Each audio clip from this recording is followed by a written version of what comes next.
See a broad to get that booty yak 'em. Leg her down or smack 'em, yak 'em.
You're the kind of woman that I could give a lot of game.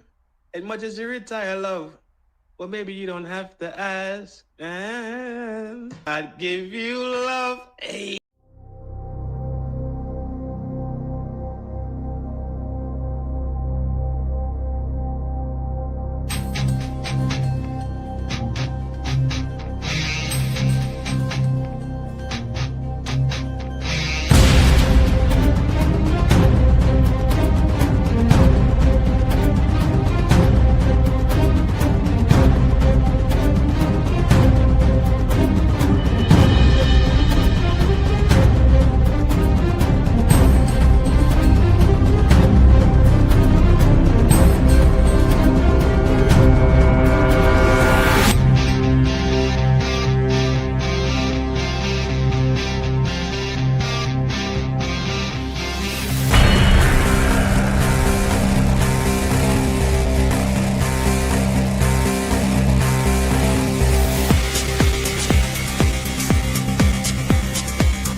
He stays in my mouth. Calm the fuck down.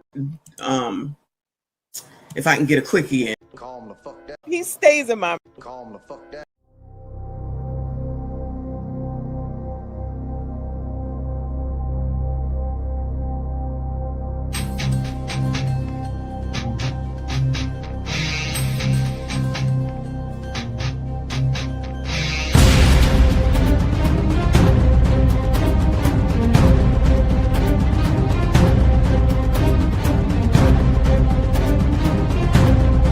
I played with it earlier this week when I was giving out the love messages. Calm the fuck down.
Sorry, I don't understand.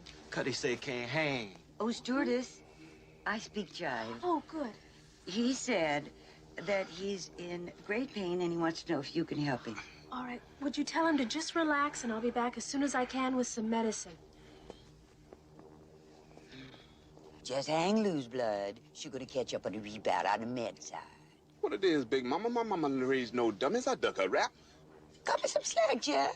Say,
Hey, yo. Yo. Welcome back to FDNHT. Welcome back to the town square where all is clean and all is fair. Ladies, kick up your feet. Let down your hair. Be sweet. But you can't drink no beer. Generals, you already know what we do over here. We're drinking beers and we're taking shots to the face in case we got to go to court and we lose that case. You hear me? Big salute to everybody that's in the building today. Shout out to the Village Gang. Welcome to the town square. Y'all already know how we get down. In light of my man just talking some shit, I'm about to play this video right now. But what's going to happen is I'll do the intro and all that shit. But because my man's just said this shit just now,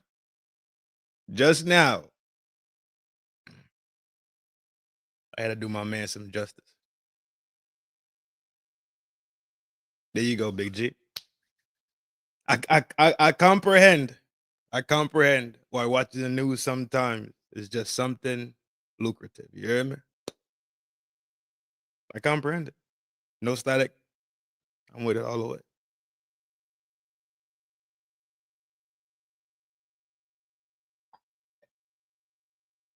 I'm telling them.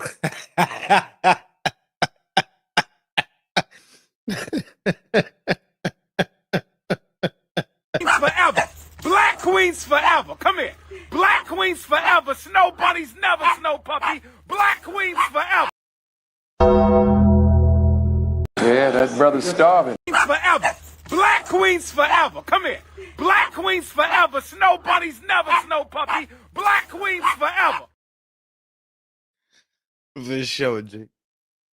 Big salute. Big salute to Kofa. Kofa, you smoked that. You smoked that shit, dog. And the reality of it is, to me, is that's why I've always hung out with older men, right? Like I was raised with my uncles, like we all know. But I think just because I was raised with my uncles and them, I've always had that thought that older men tend to give you great guidance and great information and great knowledge, right? So even when you was doing your analogies and your comparisons and your parallels, pure smoke, G. Big salute to you for that. Big salute to you. But I appreciate the shout out too. I saw that you shouted me out. I appreciate it, dog, because when we do this content creation thing, it's not necessarily like we have it all in the bag and it's all figured out and it's just I can just come in here and rock this shit out. No, it's a constant spinning of the brain. You got to remember what you say. You got to remember your clips. You got to remember your soundboard. You got to remember the type. You got to remember the text. You got to remember to tell people thank you for cash out. You got to remember it's a mad situation. And for some reason, when we tend to lock in on it, it kind of seems seamless in a sense, but people don't know the hell that we're really going through back here. You smell me? It really can't come here because they're not content creators. Yo, you smoked that joint, dog. Fuck. Yeah, you killed that. So big salute to you. That's an awesome job. Awesome job. But yo, he and I, not as him, Slim Trim, and I'm built to win. Your humble and gracious host, Trin. I am Flaco Fuerte, aka Granny's baby, aka Numero Uno. You dig it? Y'all are more than welcome to hang out in the town square, as y'all already know. I got a second channel named Scales and Tales with Trin, which is about food. It's about me cooking, me trying different restaurants. It's about me reviewing other people's recipes that they are cooking also to, to give my take on it, whatever the case is. I just dropped 2 this weekend. It was me making some what was it? I made some coconut cornmeal dumpling with some red beans and fried fish. And I did 2 videos. One was me making the dumpling and one was me seasoning up the fish for ready. But yes, those 2 are up on Scales and Tales with Trin. So you're more than welcome.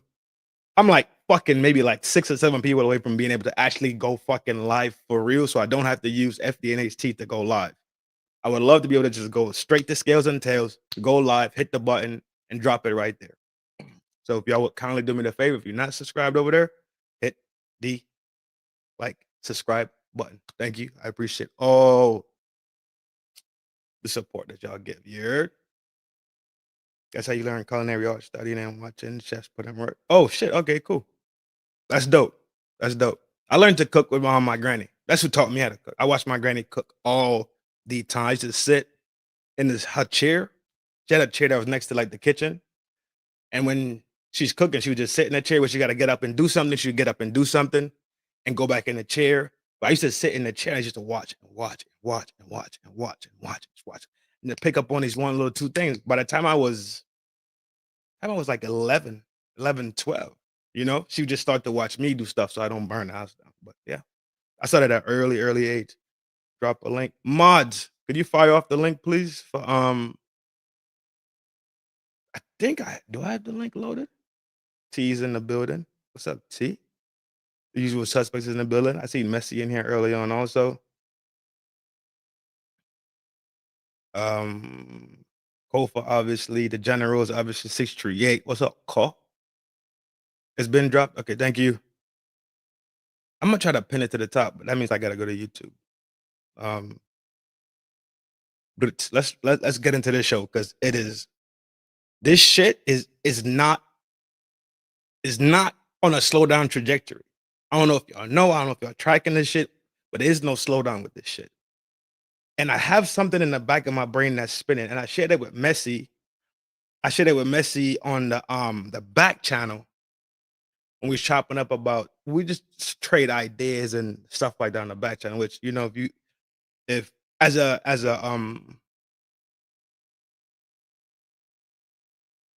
YouTuber, as a content creator, you're gonna have those moments, right? Where you chop it up with other content creators, and pretty much you kind of talk to each other. And it's just like, dog, did you see this? Did you peep this? Rah, rah, rah, rah, rah, giving each other little tips and tricks throughout the day to make everybody's life easier. Like she has a trick, she give it to me. If I have a trick, I give it to her. If she learns something, she'll give it to me. If she learns back and forth. And that's how we build each other through this game. Because YouTube is a dog in itself. Pink, what up? Barry is in the building. But let's start burning and turning and burning. You're let me pin that. Where is it? I just seen it. Thank you, Messi, for dropping it. I'm about to pin it right now. Okay, so it's pinned to the top. Boom, we're rolling on. Let me get it.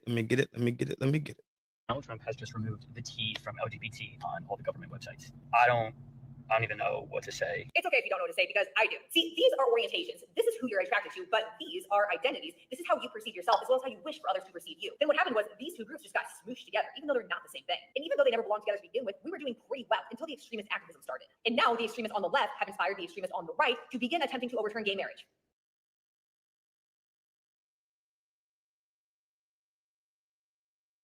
I might be tripping.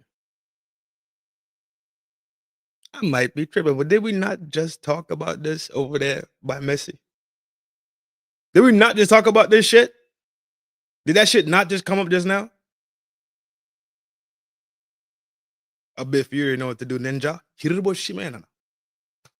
So thank you for that. If you didn't know about that, yes, it is true. And shall this continue progressing? Like, if you think for 1 second that I will hold back because it's my party, you got me all the way messed up. So while y'all are mad that the government removed the T from the website, the rest of us are mad about your actions over the last 4 years that have compromised the entire community. Let me find out even though. No disrespect to you, bro. I tried to tag you, couldn't find you. Wherever that content is, I could not find you. But to keep intellectual property clean and everybody having their own opinions or whatever the case, so I'm not jacking your shit, I'm about to skip past you. I do it with everybody. I skip past their own personal thing and I just use the video that they use. It's not a personal thing, trust me. The ubiquitous are tired of the ubiquitous. And what actions do you think she could be speaking of? Angry. Protect Trin. Go out, buy a gun. It's okay to be angry. Get out of my face now! If you try to stop me from going into a woman's bathroom, excuse me, it's ma'am. Be the last mistake you ever make. It is ma'am. Find that anger. Yes, but those people. Hey. Harness it to do good in the world. This anger. That's not acceptable. We can just make a fucking. Are y'all seeing this shit? That's Brandon Jamal. Is that who that is? Messi, you know who this is? Is that you're saying that's who this guy is?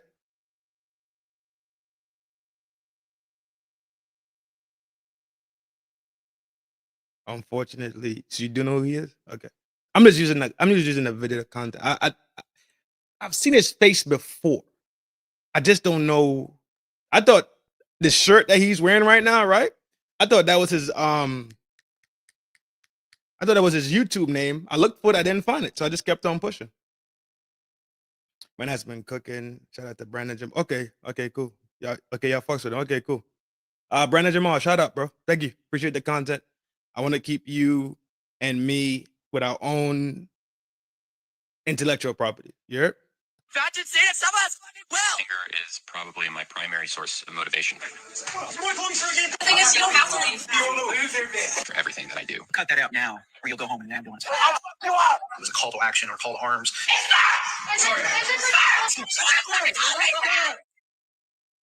Don't be afraid to show your anger. Don't be afraid to show your anger. Ubiquitous. I mean, you were quick to come on here yesterday and report that Tyler Robinson came from a Republican household, but now when it comes to talking about where his beliefs align present date and time, radio silence. These ubiquitous are Conservative enough. Cut the bullshit. I know it, you know it, and your right-wing narrative is being dismantled by the second. Why won't you report on the news that's currently unfolding? Is it because there's a certain level of accountability you would have to take as to why Charlie Kirk is no longer with us today? Hey, fascist, catch engraved on the shell casings. Who uses that terminology? You incite this type of behavior, you dehumanize people, you taint people's minds, and then when they go out and act on the bullshit that you guys spew on legacy media and on social media, you sit back and you act surprised. You act as if a firearm got up and committed the crime on its own. Give me a break. So the same people that try to normalize violence, political violence, they incite it, they encourage it, and dehumanize people that voted differently than them, that have different beliefs than them, align differently politically than them. When an act of violence is carried out, then you guys are surprised. When you're constantly fear-mongering people and putting them in this persistent state of fight or flight while simultaneously affirming all of their mental health issues, it is a recipe for disaster. I mean, the amount of division that I have seen when what we need now more than anything is to come together to figure out some bipartisan legislation for the sake of our little ones just going to school, but for everybody in this country. But it makes it so difficult, especially when, before Robert was even identified as the person who carried out the attack this morning, the comments under these videos were thoughts in tariffs, other Republican added again, Trump's America. Well, we know now that's the furthest thing from the reality. Who's going to tell them that school shootings happen under Biden as well? Listen, I have guns. I believe that we should be able to exercise our Second Amendment rights. I can acknowledge that something needs to be done, whether it's reform, whether it is. Look, since putting police, the appearance of a, I mean, Charleston shoes. Be affirmed and validated. Robert was affirmed. Robert was. This thing bothers me on a different level.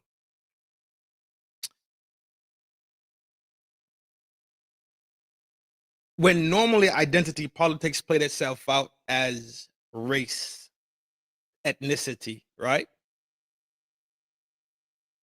And we talked about this here at least 4 times. Celine, what up? 18, what's up? We understand why blacks feel a loyalty to the Dems. Comprehend it. But now, oh, it's the same fucking thing.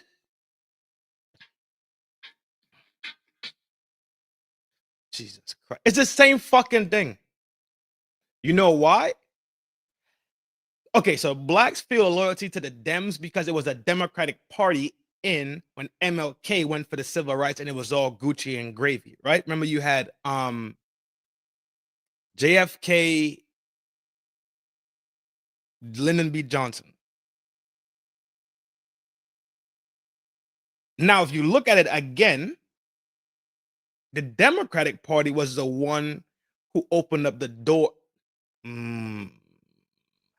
That's why there's a lot. Got it. Was validated. Robert's mom. It was Barack and them.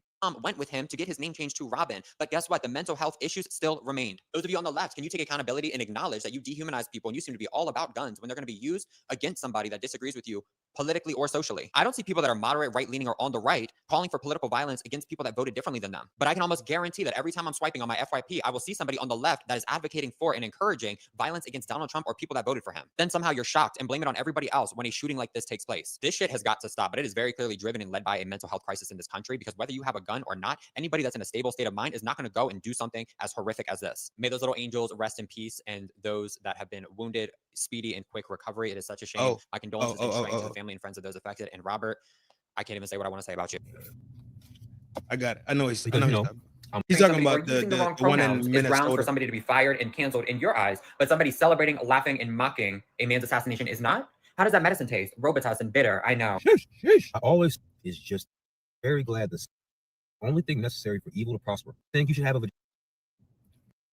I've been chopping at a certain redwood tree, and one of us have any is follow beefing with a man that I beefed with because I worked with him in the real life, bitch, at Longhorn Steakhouse. Babe, he's just as insufferable in real life. Like, he was the most hated person at our Longhorn Steakhouse. Like, had beef with everyone about everything. Like, he's always been like this. Always. Like, emotionally unstable, flipping out. I remember, like, he got mad at me for, like, taking a table or some shit. And this bitch, like, crashed out. Almost quit his job. It was like telling my manager, like, clock me out. And you want to know why? Because he wanted to call me a fucking man, but he knew he couldn't. No, so Drew, if you see this.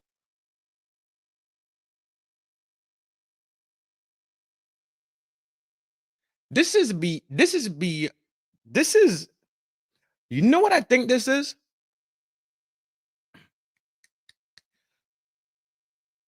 We talked about this last night a little bit. Was it last night? The night before? Either way. You know what? Do you remember we were talking about protected groups and God giving us our melanated skin? It was either last night or night before. Versus choices and decisions.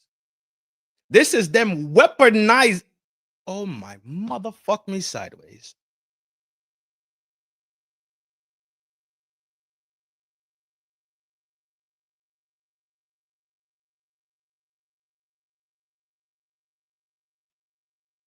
You want to know why? Because he wanted to call me a fucking man. Almost quit his job. It was like telling my manager, like, clock me out. You want to know why? Because he wanted to call me a fucking man, but he knew he couldn't.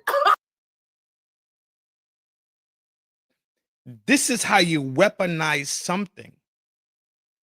Are y'all seeing are y'all hearing what she just said? He wanted to, but couldn't. Why the fuck can't he? Brandon Reaper, what you got for me, dog?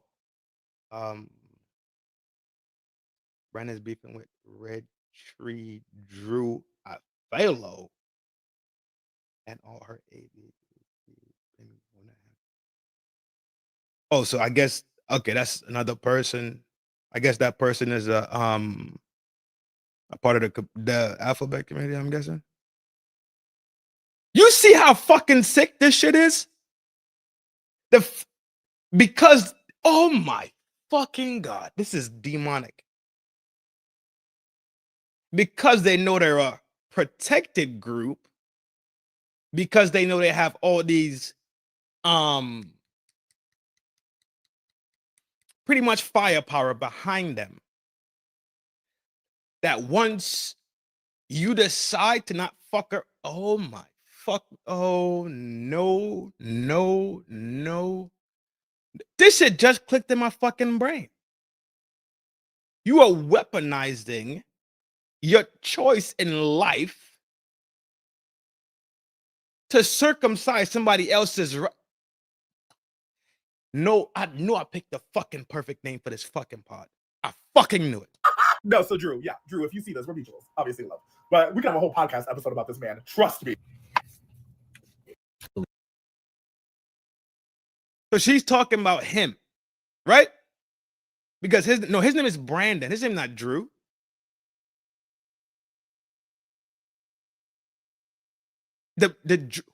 Hold on, Reaper, you just said something. You talking about Reaper said something. I think Drew. Okay, so Reaper brought up Drew. So is Drew the dude that was mentioned? See how much fucking gymnastics got in my fucking brain?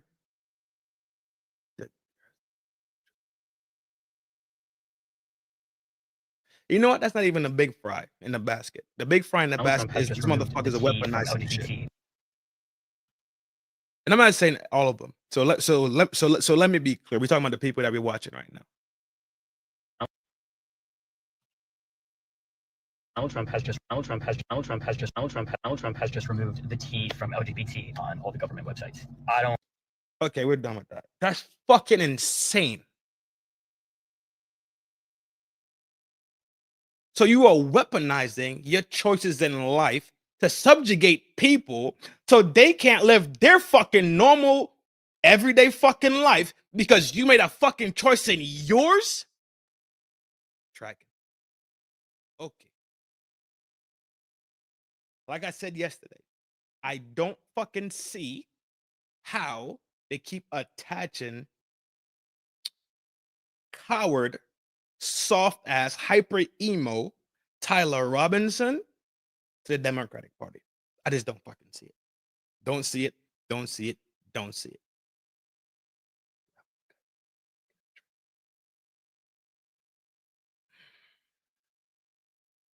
I saw it down between Reaper and Blade. Them motherfuckers know everything that's going on.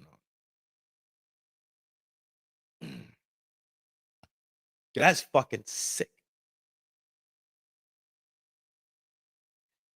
Your choices in life shouldn't affect my fucking life. And when your choices in life start to affect mine, then people run into fucking issues. I don't know if y'all comprehend this yet.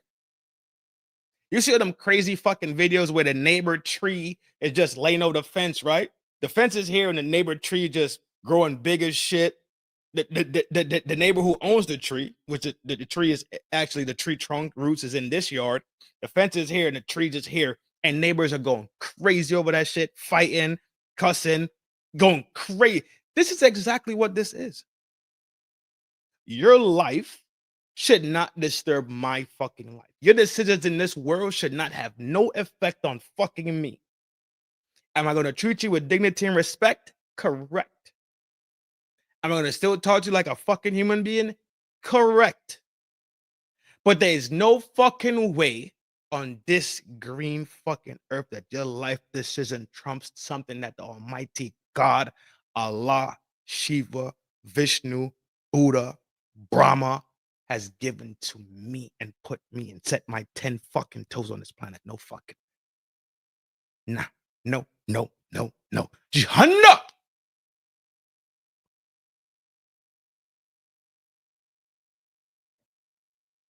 This is supposed to be okay. They're changing normal things into these most perverse things ever.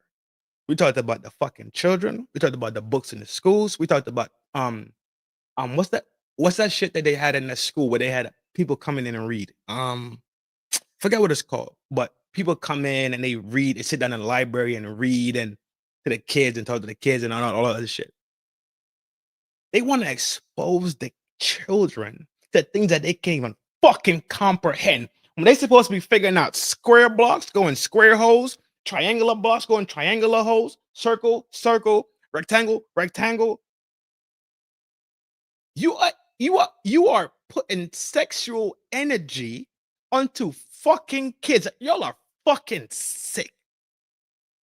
Y'all are fucking sick. And every fucking parent who thought that shit was okay, signed off on it, supported it, y'all are fucking sick also. And y'all really, really, really will find your fucking place sitting with Satan. I don't give a fuck. Sorry. Not fucking sorry, G. There's no fucking way that you could see the replica of your fucking self, your next fucking part, your legacy, and contemplate. You want to sexualize this person's fucking mind and pollute their mind when these motherfuckers don't even know 4 times 4 is much.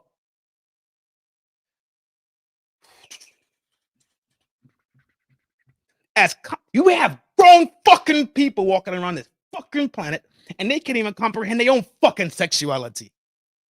You think a fucking 5-year-old, 7-year-old, 8-year-old, 9-year-old could comprehend that shit? Grown motherfuckers, dog, can't comprehend it. Grown people are confused about some of the things that they feel.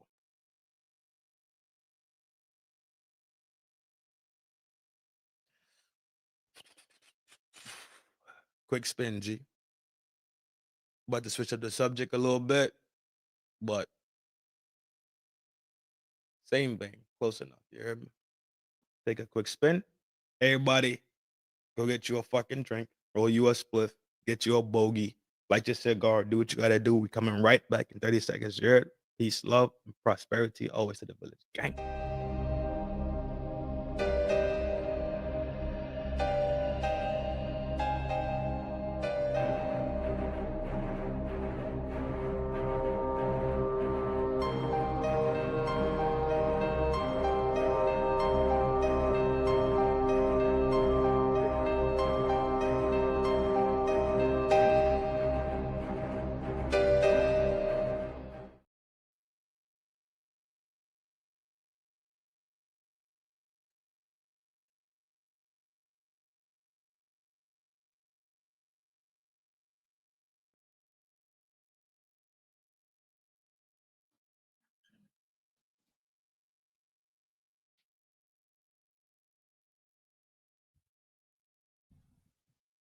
Yo.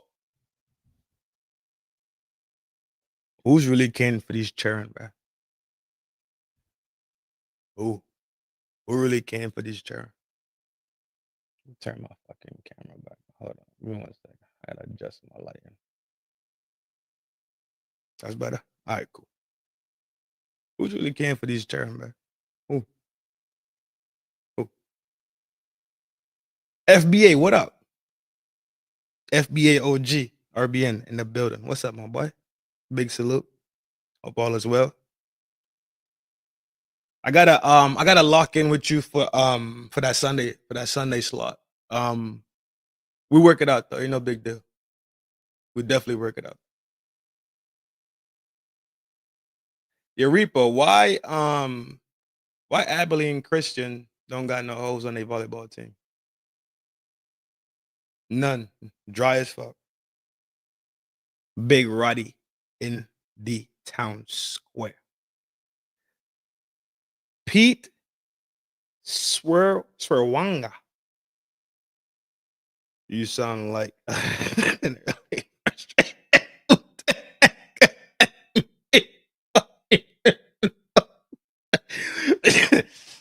chill, bro. That's the second day in a row I got some rap references.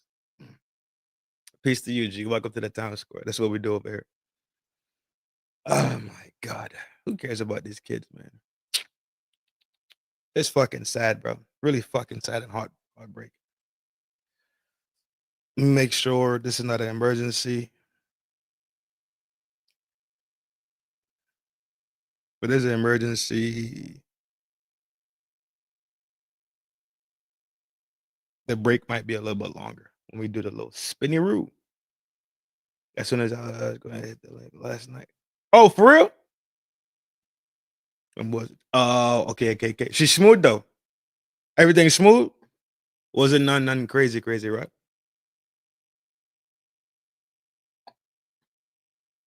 Yeah, some shit happened with my baby today too, though. I had to bang out of fucking work midday. Like, yeah, it was damn near midday for real, when I had to bang the fuck out and make sure she was straight and all the other shit.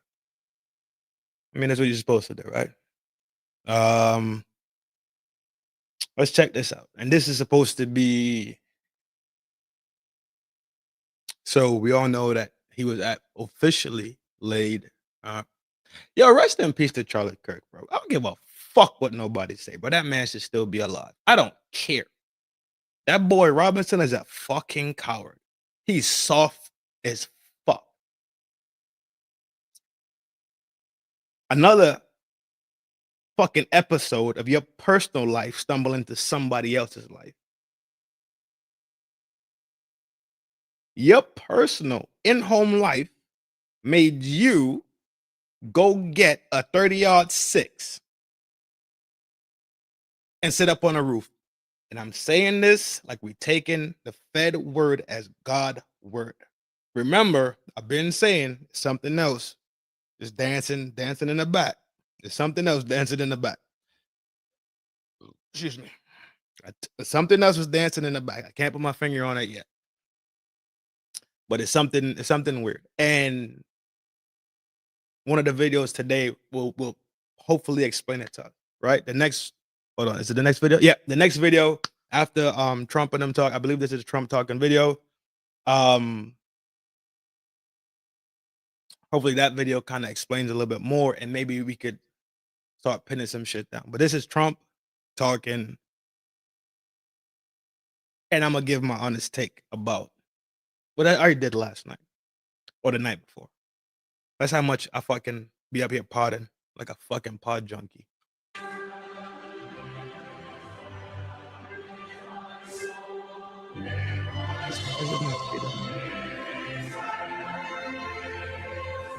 It's spread up. God damn. Please welcome to the stage the 45th and 47th President of the United States, Donald J. Trump.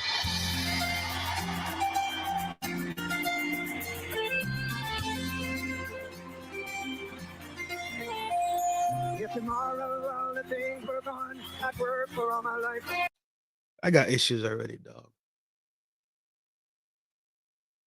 I got issues already. I think I voiced those issues already last night, right? Or the night before. Either way. This weekend. Let's just call it the weekend.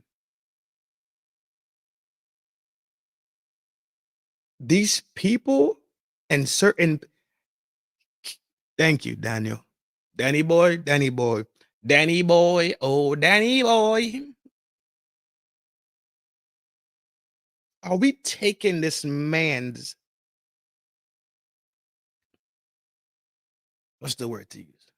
I don't even know you can say a fucking I don't even know you can say assassination. But let's be real. It's a fucking assassination. He got laid flat in front of people. Plain and simple. He got laid flat in public. It's an assassination. Are they using this to bolster?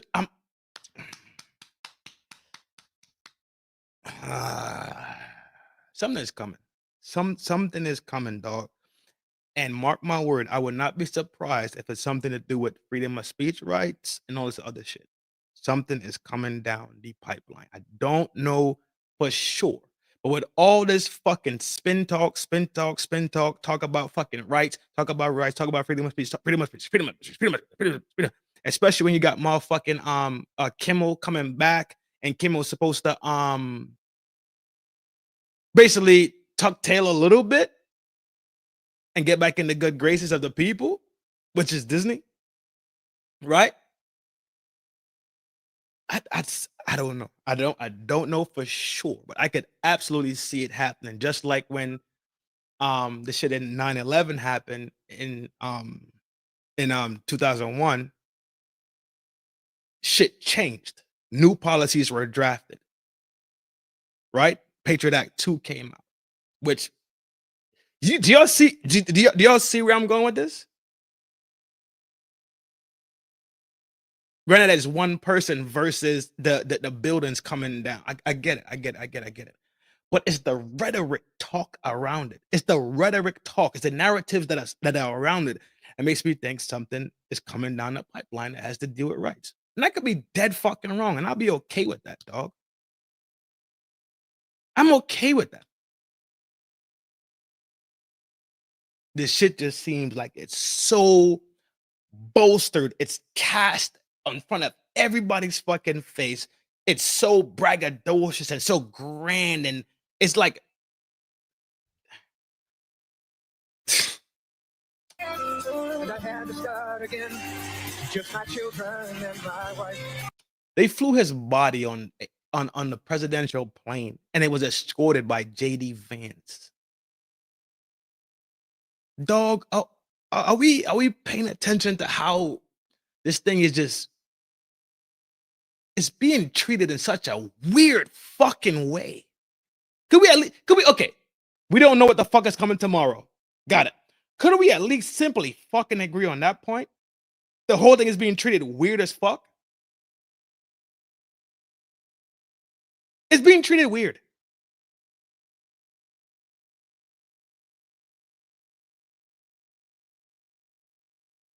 Danny boy, Danny boy, I don't doubt anything, Danny boy. Danny, I don't doubt anything. No one but us paying attention. Though it's so weird. At the end of the day, if you line up Charlie, what has Charlie actually accomplished in life to him to be rendered these honors? Let's be fucking honest. Exactly. Thank my lucky stars to be living here today. The flag still stands for freedom, and they can't take that away. And I'm proud to be an American, where at least I know I'm free. USA, and you can hurt your God. Song like Lee Greenwood. Thank you very much, Lee, very much for being here. And his I voice has not changed, I gotta smoke. Pretty amazing. Dog. And a special thank you to Erica, because today America is a nation in grief, a nation in shock, and a nation in mourning. Less than 2 weeks ago, our country was robbed of one of the brightest lights of our times, a giant of his generation, and above all, a devoted husband, father, son, Christian, and patriot. Charles James Kirk was heinously murdered by a radicalized, cold-blooded monster for speaking the truth. Would Cornel West, Thomas Sowell receive these same honors if the same thing happened to them? Let's be honest. Let's start talking about some real honest shit right here. And I know. No, just stop and walk with me for 2 seconds, and I'll get right back to the video, bro. There's people that have actually put flags in the fucking ground and have done mass amounts of work.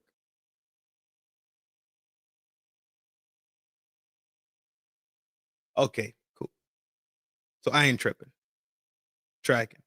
Stormers coming. Dog, something has to be looming, dog. There's so many other people. Let's push on, G. Let's push. That was in his heart. He was violently killed because he spoke for freedom and justice, for God, country, for reason, and for common sense. He was assassinated because he lived bravely, he led boldly, and he argued brilliantly without apology. He did what was right for our nation. And so on that terrible day, September 10th, 2025, our greatest evangelist for American liberty became immortal.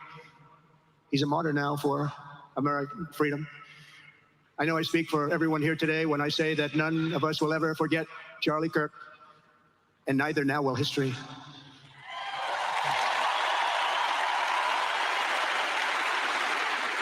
Because while Charlie has been reunited with his creator in heaven, his voice on earth will echo through the generations, and his name will live forever in the eternal chronicle of America's greatest patriots. He will live forever. To Charlie's incredible and beautiful widow, Erica, we know the weight of this monumental loss is almost unbearable. But even in the midst of heartache and pain too great to even fathom, you have somehow found the strength and deep faith to be a comfort to millions and millions of people. And thank you very much, Erica. Thank you very much.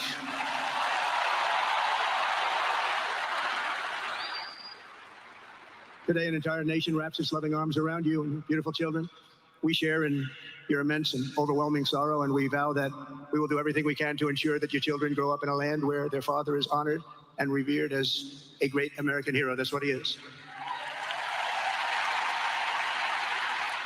To Charlie's parents who lost their beloved son, and to the entire Kirk family, we know that no words can ever be enough to fill the void he leaves behind. That's a void that just can't be filled. But I hope the extraordinary outpouring of emotion over these past 11 days has comforted you with the knowledge that your son brought more good and love into this world in his 31 short years than most people, even very, very successful people, can bring in a lifetime. Charlie Kirk loved America with everything he had, and as we can see so clearly today, America loved Charlie Kirk.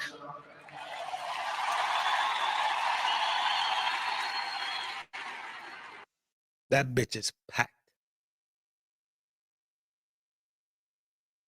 Maybe this back area right here.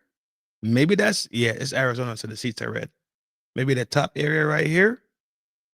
A little empty over here. But this motherfucker is. And he could always draw a big crowd. Look at this today. Look at what's gone on.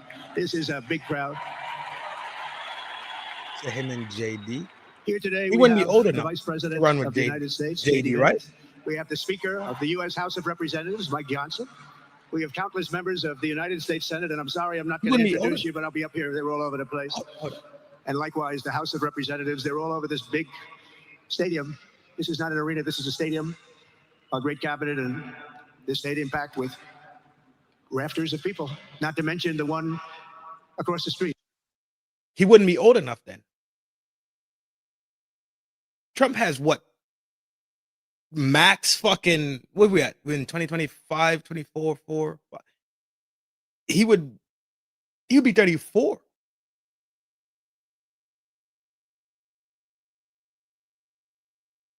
They said him definitely W. Okay, you get. All right, fair. All right, you earned that one. Good job. That was good. He'd be 34. No? Unless he turned 32 this year. He might just be actually hitting 35. But yeah, I can see it. Either way, I can still see it. That's why I said him and Barron, because then both of them would be the VP with Vance. Yeah. VP. Yes, definitely a VP for Vance. Definitely. Absolutely. I can see that. That also has tens of thousands of people, and they're watching us on screen right now. And I'm sorry we couldn't get you in. If anybody would like to give up your seat, please walk across this way. But this is like an old-time revival, isn't it? An old-time revival. For millions of Americans, especially young people, it is agonizing and unthinkable to say goodbye to a patriot whose What's up, girlie? heart still had so much to give. It's so much. Raised in the suburbs of Chicago, Charlie was filled with a patriotic spirit from his youth, and he was an all-American in everything he did. And one of the last things he said to me is, please, sir, save Chicago. We're going to do that. We're going to save Chicago from horrible crime.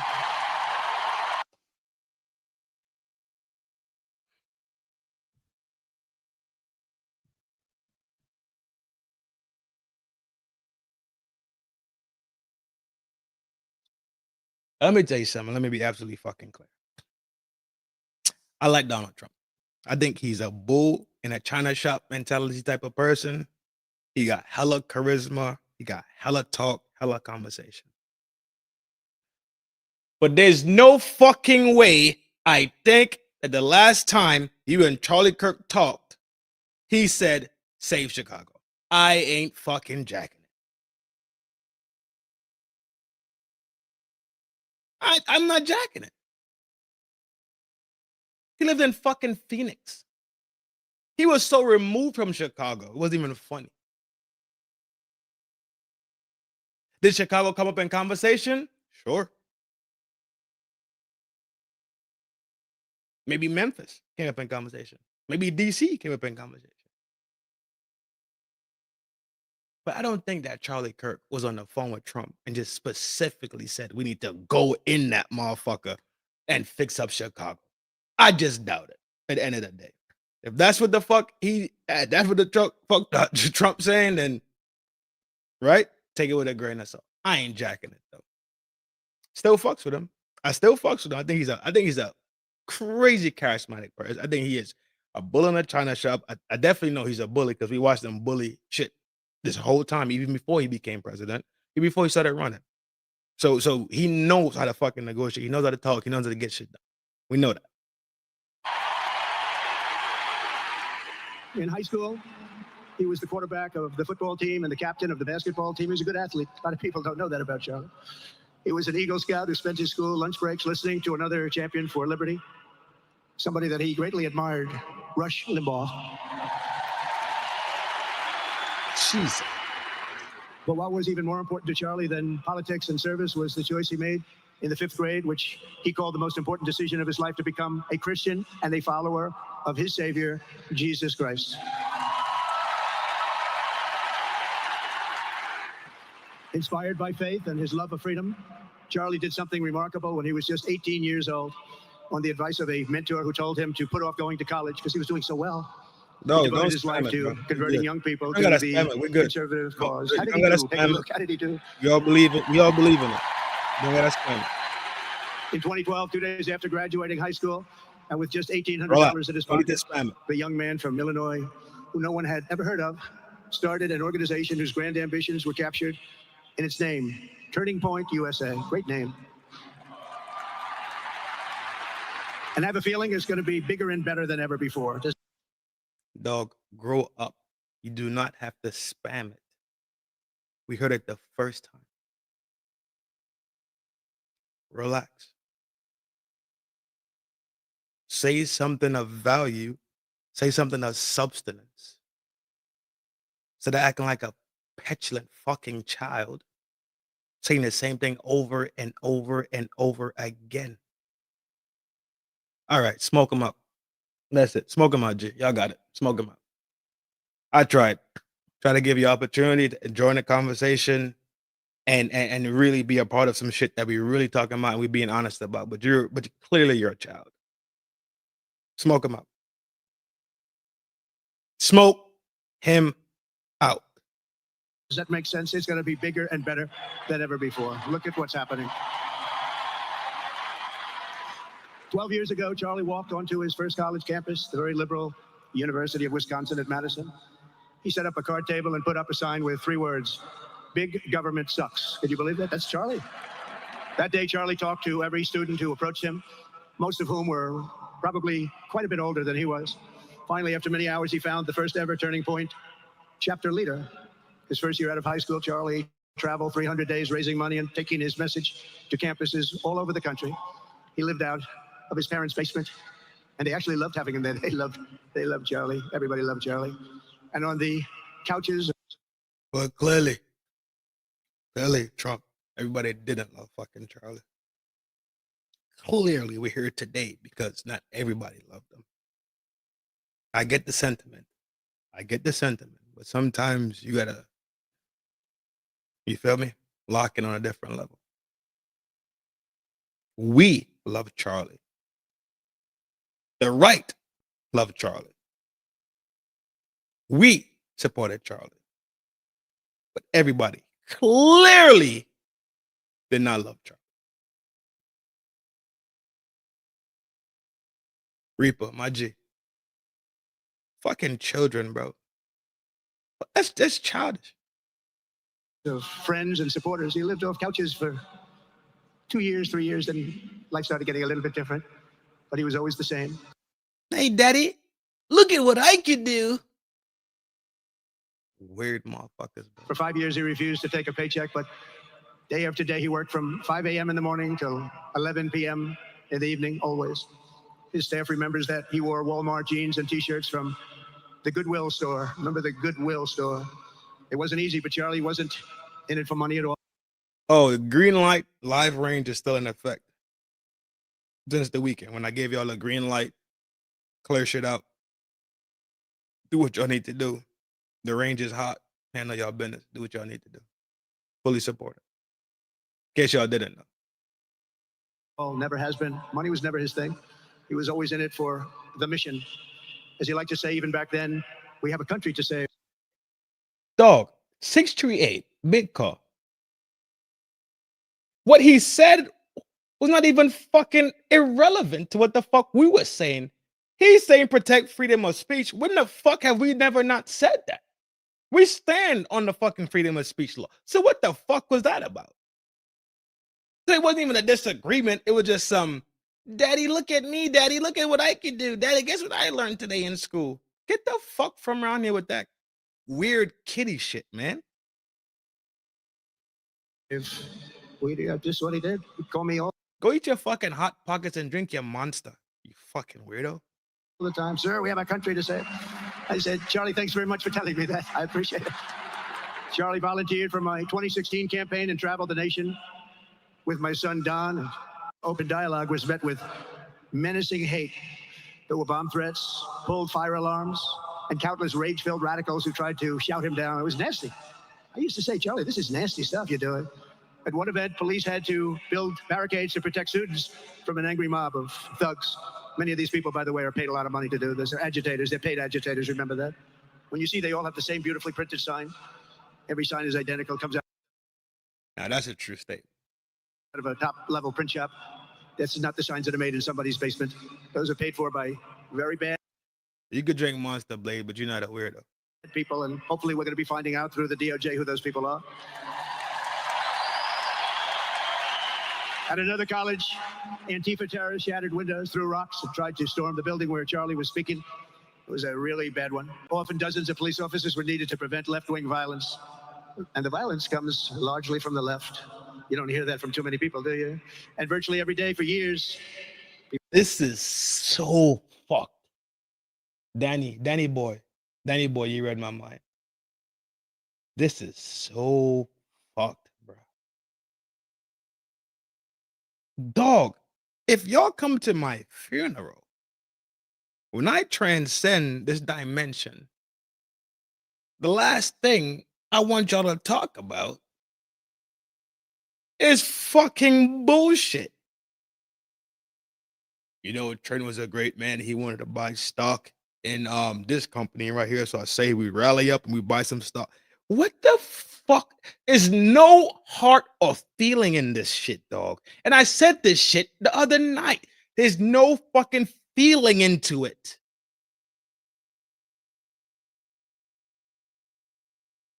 There's no feeling. There's no nobody's talking.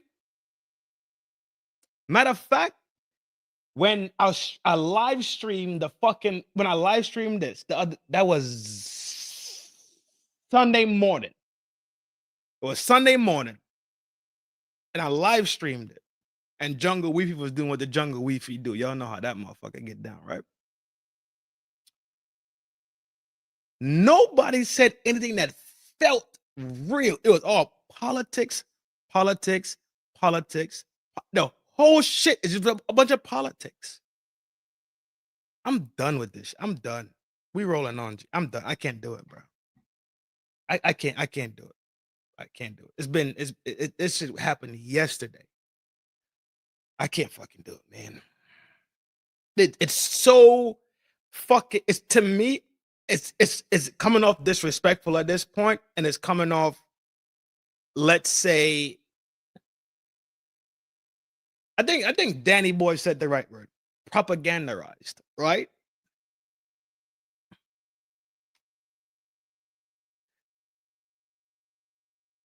Yo, this motherfucker here. Okay. All right, you get another one. There you go. Talk about something else, motherfucker. Shit. Talk about the time that we shared. Shit.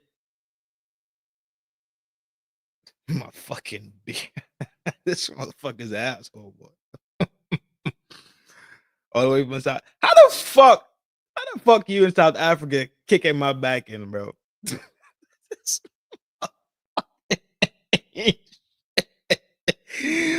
Overseas static, bro. I ain't mad at you, bro. I ain't mad at you. Peace. You're more than welcome to hang out in the town square, man. We talk a lot of sense over here. It just seems so distasteful, dog. It's disgusting, man. Oh, burrito. I gotta go get that motherfucker, bro. I really do. I really do need to go grab it. And this is the perfect season. So thanks for reminding me.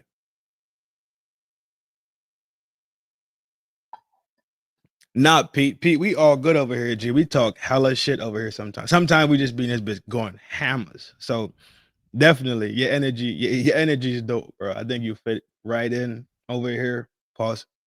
I think you'll fit into the town square crew because we talk shit. But we're honest and we just, we're not on weird shit, bro. We really on some building shit for life and giving each other parts of us that we information and talking and iron sharpening iron and shit like that. That's what we really, really, really be here for, dog. For real. It's just that right now we're dealing with something that's extremely, extremely important and the ramifications could be detrimental to our everyday fucking life in America. You dig it? And if I'm not mistaken, then when America moves in a certain way, a lot of countries move in that way also, which I know for a fact. I'm not mistaken at all. But if America does something, a lot of countries tend to take note and tend to follow trend. You hear me? I don't talk shit. Motherfucker, what? You keep playing with that New Testament God. I bet you won't say that if the Old Testament God. I bet you would not make that statement if it was the Old Testament God still walking around. You get struck ASAP. Go ahead and say it one more time. Make it real. I don't talk shit. Long head ass. This video right here, but take a quick spin. We've never experienced before. It's about that. I think this is about to get fucking spooky, dog. I really do. I really do think shit about to get spooky. 638 on the gang, Big Chef. I think shit is about to get fucking spooky. I do. Oh, you ain't make the whole statement though. I see you playing careful. Good. Quick spin. We jump into the next video. I found this video today and I thought it was pretty interesting. We're gonna watch it. Pull it apart. Agree, disagree, whatever the case is, but we're gonna be adults, not like that fucking petulant child. I got way more words to use, but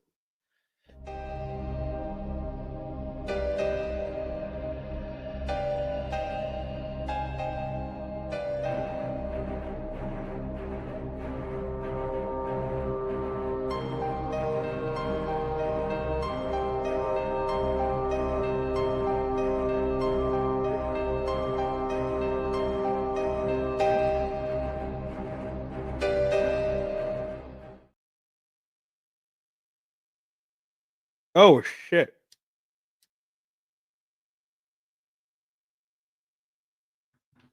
Y'all know I like volleyball. The volleyball game right now. Into the video, we go.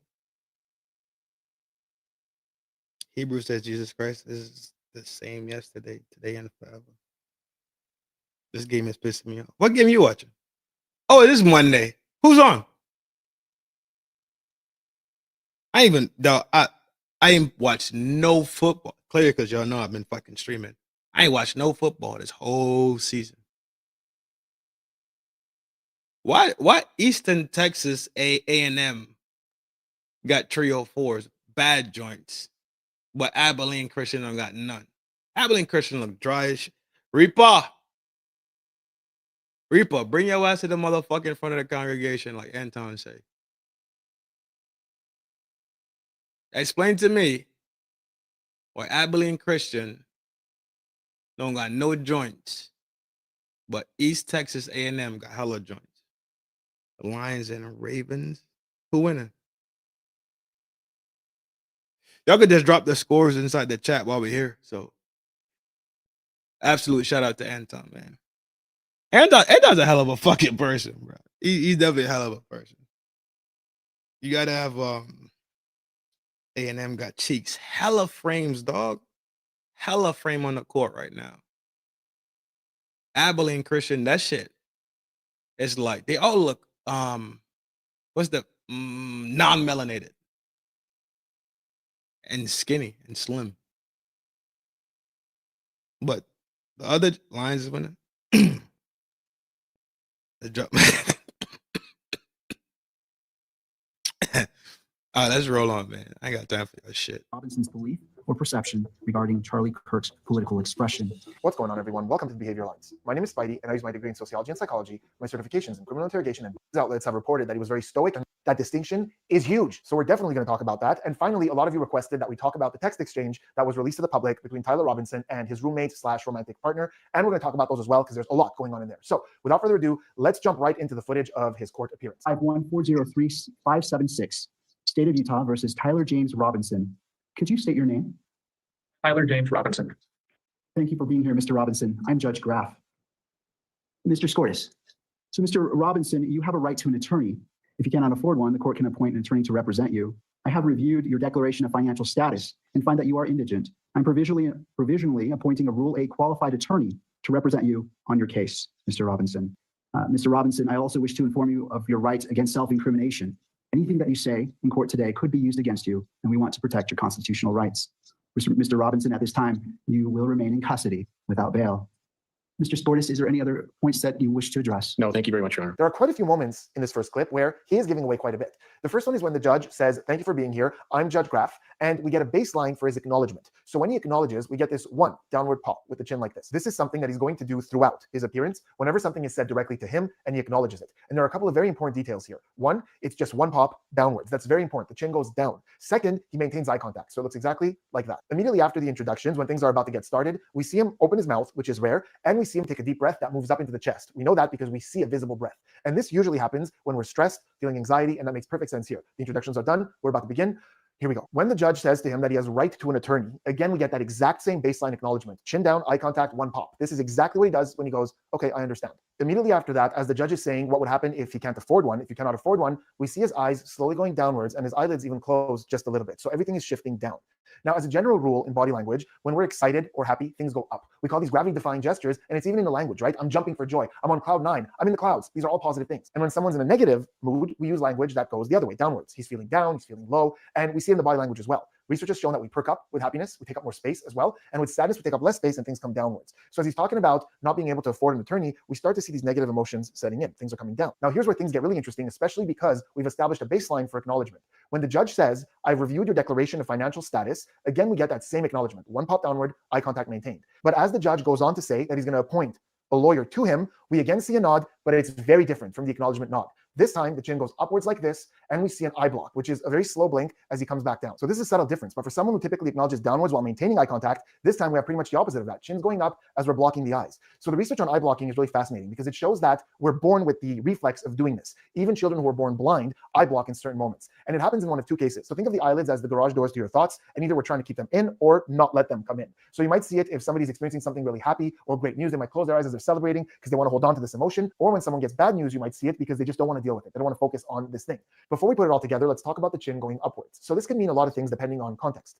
Research has shown that everywhere in the world, universally, when the chin goes up, this happens with pride. When we're fearless or when we're feeling proud, chin goes up. Again, remember, positive, up. But it's also exposing the neck, showing that we have nothing to fear. That's one place we might see it. Another place we very often see it universally as well is when it's not held, but just a quick pop with a throwaway, like a dismissal of something. Very often associated, especially in the Middle East, with the sound like this. So like that. It's like a, no, I'm good, just a throwaway. So in this case, context absolutely matters. Notice how it's happening, just this one pop with this slow blink as he comes back down. And I think the throwaway is exactly what's happening here, especially because we have someone who acknowledges like this. So this is very different with that eye block. I think what's happening is as he's being told about this court-appointed attorney, he's basically going, oh, what's that going to do? Like, I'm in so deep, like what's that guy going to be able to do for me? And then notice how right after that, as the judge concludes this whole thought and says, Mr. Robinson, we get one more, that classic acknowledgement like this. So we had the classic acknowledgement, then this different nod, and then the classic acknowledgement. Again, normally you would expect, okay, got it, okay. But here it's more like, okay, okay. So we're getting some negativity between those two acknowledgements. Now I want to throw a quick caveat at this and this whole context, because this is an analysis of a reaction. And that's very, very interesting. That's pretty fucking good. That's pretty good. But he's smoking this, right? Because he's explaining it. You're not just he's giving a fucking pretty good explanation of it. G. Peace, my G. 638. Hold it down, my boy. See you soon. You already know the drill. For me, because of course, when we're looking at an interview or an interaction, when the person's speaking, we're getting feedback, we have more confidence on our reads because we know what they're saying, we know what's in their head, and the behaviors are associated to that thought. With reactions, we're not always certain. What if the thoughts wandered? What if he thought about something else? When the guy said attorney, we can't really know. But keep in mind, this is literally my wheelhouse. It's where I got my 50,000 hours of practice of reading people, because my career for over 18 years has been to bring people up on stage in front of an audience, and I look at what I see, and I start feeding things about themselves, and I'm looking for these little micro gestures as I'm talking to adjust my read. And my job is to look for those little distinctions, know what they mean, call that meaning out, and have the person go, oh my God, how did you know that? And the audience applauds. So I'm constantly looking for these little shifts and distinctions. So what I do in mentalism is a mix of trickery, but in the cold reading aspect has a lot of exactly this. And if I saw this in a real world context, when I'm doing a reading, someone acknowledging along like this, and then I say something and I get this slow blink with this upwards nod, I would go immediately towards conflict or negativity. I'm sensing some kind of conflict here. There was a negativity. Did you guys get into a fight? And with pretty high confidence, I would go down that path. Something is different in that nod. When the judge says anything you say can be held against you, we see some stuff with the lips. So the lips go downwards like this.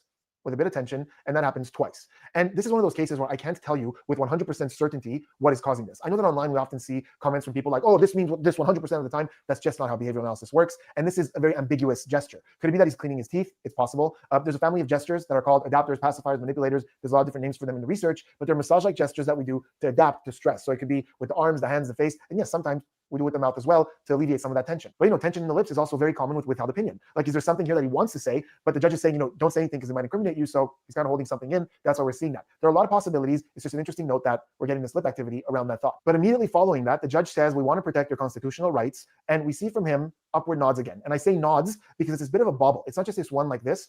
Very often he does these one pops. Here it's this upwards like this. And I think, again, it's going upwards because there's a little bit of an element of dismissiveness to this. Like, yeah, sure, you want to protect my rights. That's what we're doing here. That's what this is. And then notice that almost this exact same upwards bobble happens when the judge says that he's going to be held in custody without bail. So it's unlikely that he knew that before this moment. The judge is probably announcing it. It's possible that, whoever's representing him was privy to this information. But regardless of that, upon hearing it, we see again that upwards nod like this twice. And this time it's followed with a hard swallow. So again, it's connected to a negative thought. But basically, we keep seeing how in moments of actual acknowledgement, it's just that downwards one pop. And then in more negative emotions or in conflict motions, we're getting more of these upwards ones. I do want to talk about a few things here contextually. And one of them is what he's wearing. So that's a vest that they put on suspects who are on self-harm watch. So it restrains the arm so he can't hurt himself. So that's what he's wearing. Maybe lets us know that he either alluded to self-harm or they have reason to believe that, he might be thinking about that when they have him wearing this thing. Now, some people online have speculated, because he's wearing this vest, that he might be sedated or medicated. Maybe that's why we're not seeing too many reactions. But I think what those people are doing is that they're connecting this kind of vest to psychiatric facilities. But that is not where he's coming from. And so I asked a lot of my friends who do exactly this for a living,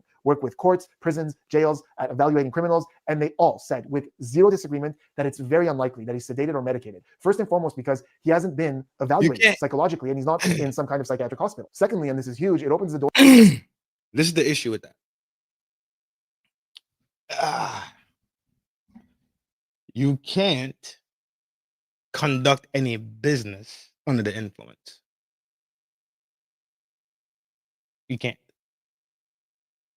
So if they brought him in there under the medications, then he could simply have a case to say, I comprehended nothing that was said to me. Give me 1 second. Quick spin. Quick.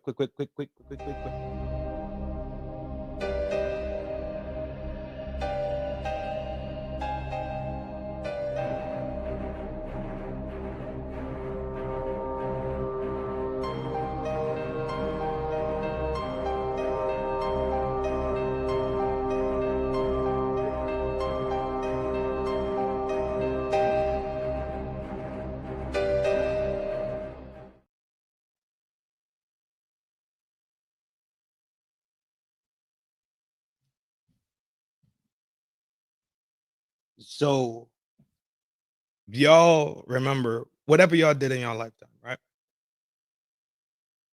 And a lot of contracts, there's a clause that says you are doing this with free will. With free will, clear mind, nobody's forcing you, et cetera, right?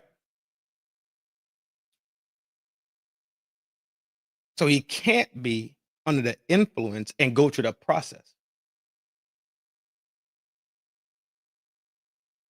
You have to be clear mind and clear conscience going through the process.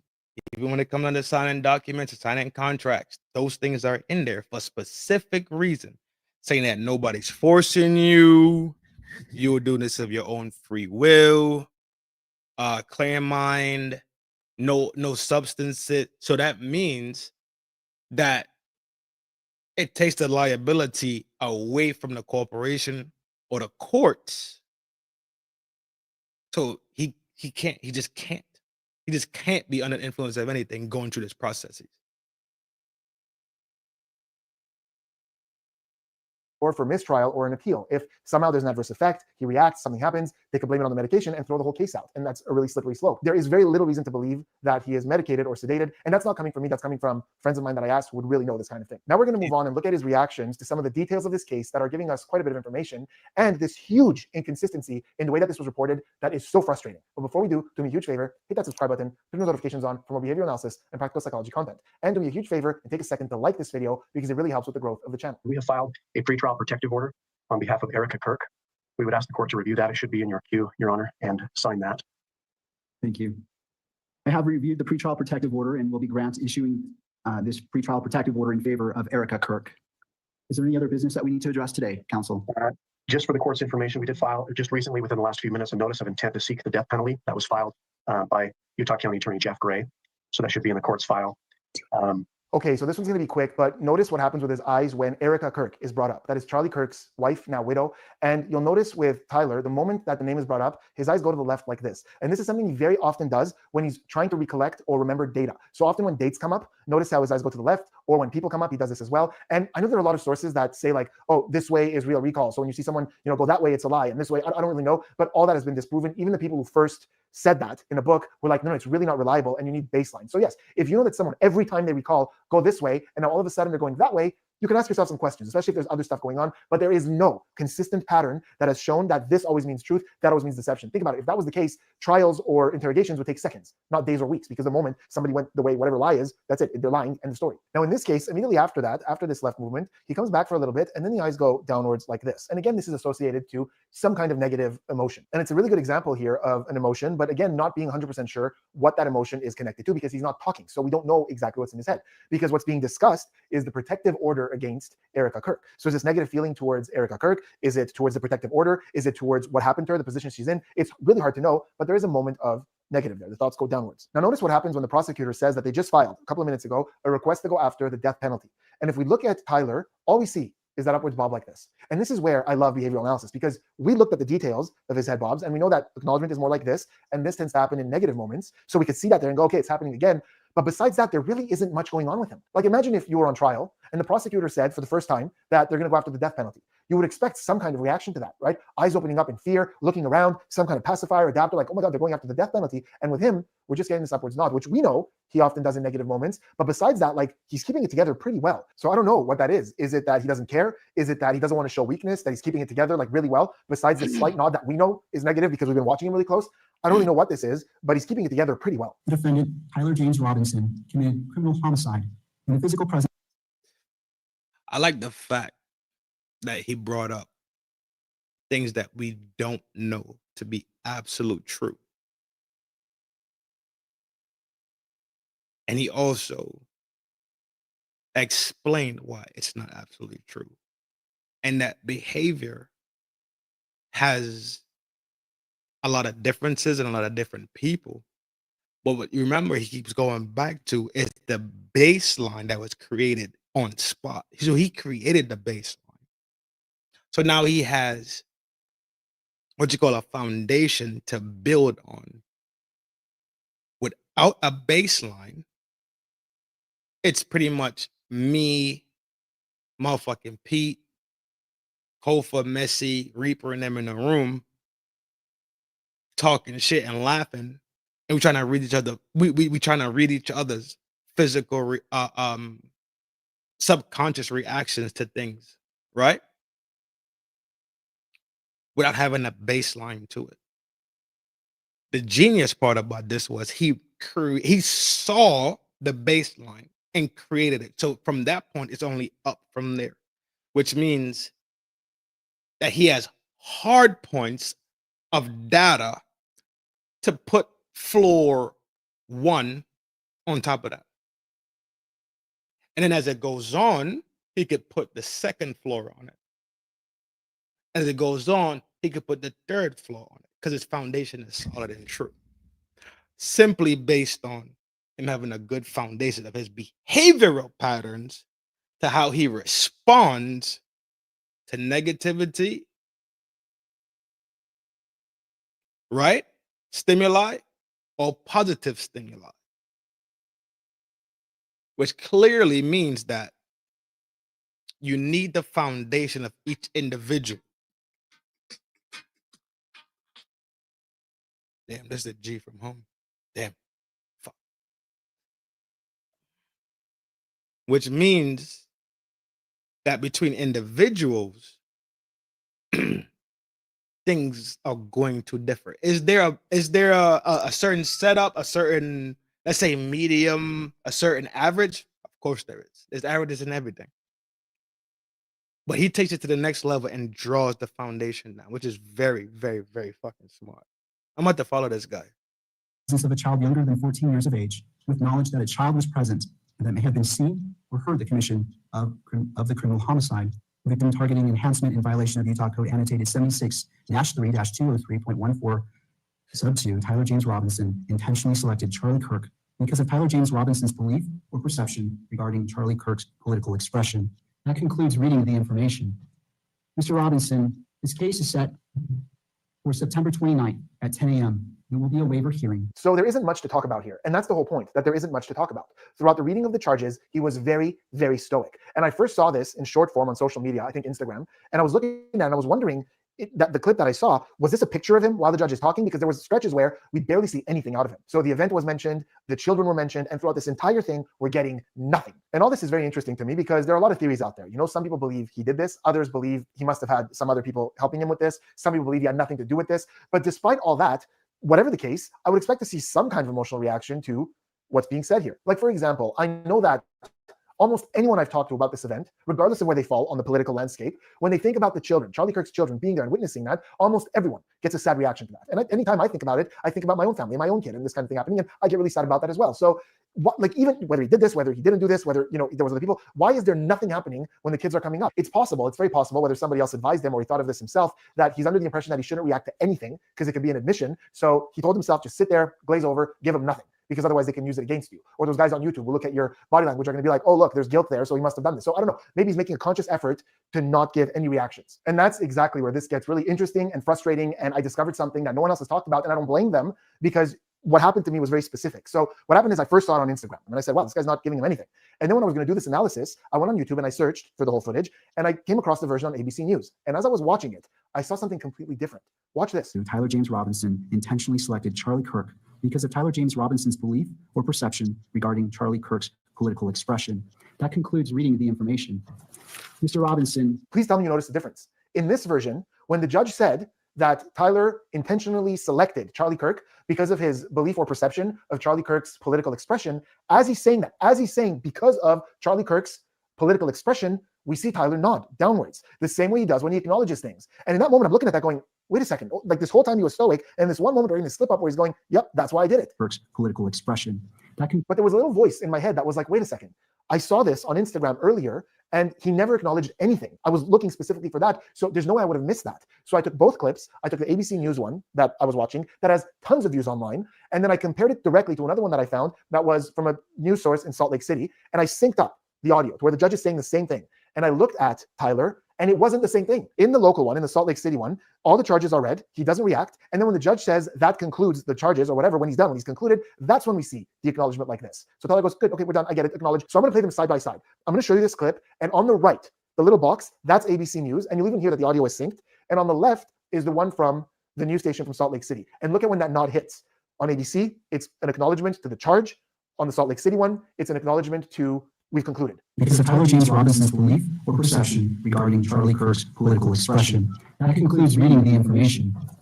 Mr. Robinson. To clarify, in the beginning, they were both synced, and it seemed like the responses that he was giving were timed well with what was being said. And then at this moment, I realized that the clips were out of sync. So I'm watching one of them, and I'm watching him not react throughout and only react when it's done to acknowledge, okay, we're done. And that one, by the way, is on a network called KUTV2 News. That's in Salt Lake City. But then on ABC News, one of the biggest news platforms of the country. Hold on. So I'm going to play them side by side. I'm going to show you this clip. And on the right, the little box, that's ABC News. And you'll even hear that the audio is synced. And on the left is the one from the news station from Salt Lake City. And look at when that nod hits. On ABC, it's an acknowledgement to the charge. On the Salt Lake City one, it's an acknowledgement to we've concluded. Because of Tyler James Robinson's belief or perception regarding Charlie Kirk's political expression. That concludes reading the information. Mr. Robinson. To clarify, in the beginning, they were both synced, and it seemed like the responses that he was giving were timed well with what was being said. And then at this moment, I realized that the clips were out of sync. So I'm watching one of them, and I'm watching him not react throughout and only react when it's done to acknowledge, okay, we're done. And that one, by the way, is on a network called KUTV2 News. That's in Salt Lake City. But then on ABC News, one of the biggest news platforms of the country, I'm seeing this report that's been seen by tons of people out there. And when he's being told, when the judge is saying the motive for having done this, which is political expression, we're seeing an acknowledgement. And listen, you don't need to be a body language analyst to see that acknowledgement, right? The judge is saying that Tyler specifically chose Charlie Kirk because of his political beliefs. You're seeing the guy in that moment acknowledge it like this, the way he's acknowledged other things before. Seriously, what are we doing here? The year is 2025. Why does this footage look like it was filmed on a potato from the 17th century? Everything is choppy, everything is laggy. So what I did is I looked at both clips and tried to listen and look at the judge to see which one is more synced with his audio. And in both cases, it was, again, super laggy, pixelated, choppy, but it does seem like the one on KUTV makes a little more sense with the way that the judge is moving when he's speaking and the way like he puts the papers down. It looks like it makes a little bit more sense and lines up with him finishing and Tyler just acknowledging that that concludes the charges. But I have no way of knowing that for sure. I don't know where that lag came from. And even if the judge seems synced, how do I know for sure that the feed that we're getting from Tyler is at the right time? Who's to say which of the two got it right? When you have two news outlets playing the same audio, the same footage, but the guy who's on trial in one of the most high-profile cases right now in all of America, and we can't see what the guy's reaction is. Why are we even filming this? All right, thanks for listening to my rant. I hope some of you connect with why this frustrates me as much as it does, especially considering what I do for a living. But overall, we have someone where we're getting these little bits in the beginning of acknowledgement versus more negative or throwaway feelings. Then we're having someone who's pretty non-reactive for a long stretch while the charges are being read. We're not seeing any emotional spikes in places where we would expect them. Surprise, fear, a little bit of anger maybe, some sadness. These are all universal, so we would see little signs of them. We're not seeing those, which indicates to me that he's making a very conscious effort to not let anything slide, because even if you weren't much of an emotional person, we would still see slight reactions to stuff. So it takes a lot of conscious effort to not give anything. So I think that's what's happening. But now let's move on to this text exchange between him and his roommate, who's also a romantic interest.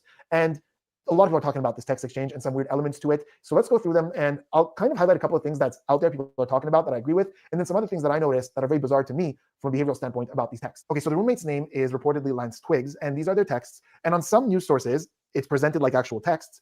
And then on other sources, it's almost like it's retranscribed into a conversation. And there are signs there that there have been some modifications, which we'll talk about in a second. But let's kind of read through this to get a bit of a vibe as to what's going on. So it starts with Tyler saying, drop what you are doing, look under my keyboard. And then there's a note there that says that the roommate looked under the keyboard and found a note that stated, I had the opportunity to take out Charlie Kirk and I'm going to take it. So there was a note that declared this. And the roommate comes back with, what? With all these question marks. You're joking, right? More question marks. Then Tyler responds with a bunch of details about where he is and he's got to get his rifle. And he says, to be honest, I had hoped to keep this secret till I died of old age. I am sorry to involve you. In a moment, we'll come back to some of the wording here that's interesting, but I really want to talk about something that immediately for me was a question mark, and it's the fact that he's saying, I had hoped to keep this secret till I died of old age. So first of all, if he wrote a letter that we saw above that he left for the roommate to reveal his plan, and if at this point he wasn't caught yet, because we know that at this point when they're texting, they weren't onto him yet, he hadn't confessed yet, why is he confessing? If he had hoped to hold on to this secret, why isn't he? What is forcing him to let the roommate in on it at this point? We're not getting a motive for letting him in on it. Then we have the roommate saying, you weren't the one who did it, right? And we know that there was a note under the keyboard that said, I had the opportunity to take out Charlie Kirk.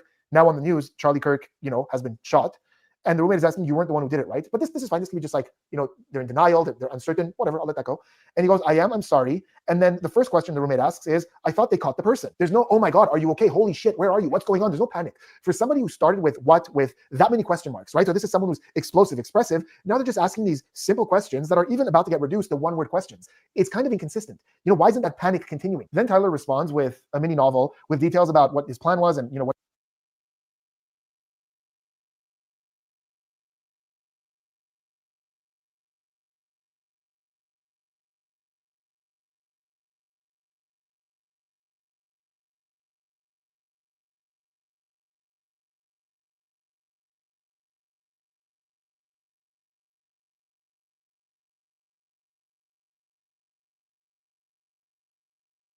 I did have to mute it.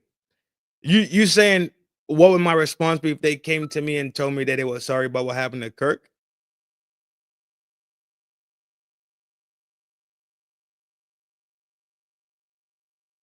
If leftist, I'm trying to track with you, G.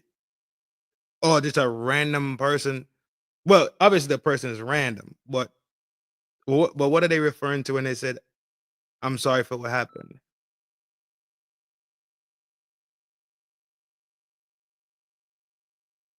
Are they referring to Charlie? Oh, referring to Charlie? Well, I'm sorry I'm sorry for what the fuck happened to him too. He should still be fucking alive. It's just that simple to me.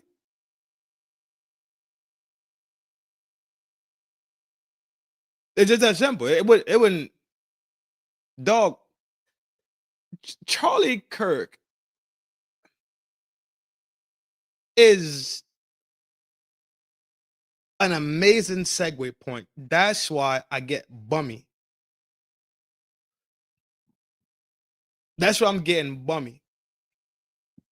Because they could use him as a segue point to do a lot of fucking shit in the name of betterment, right?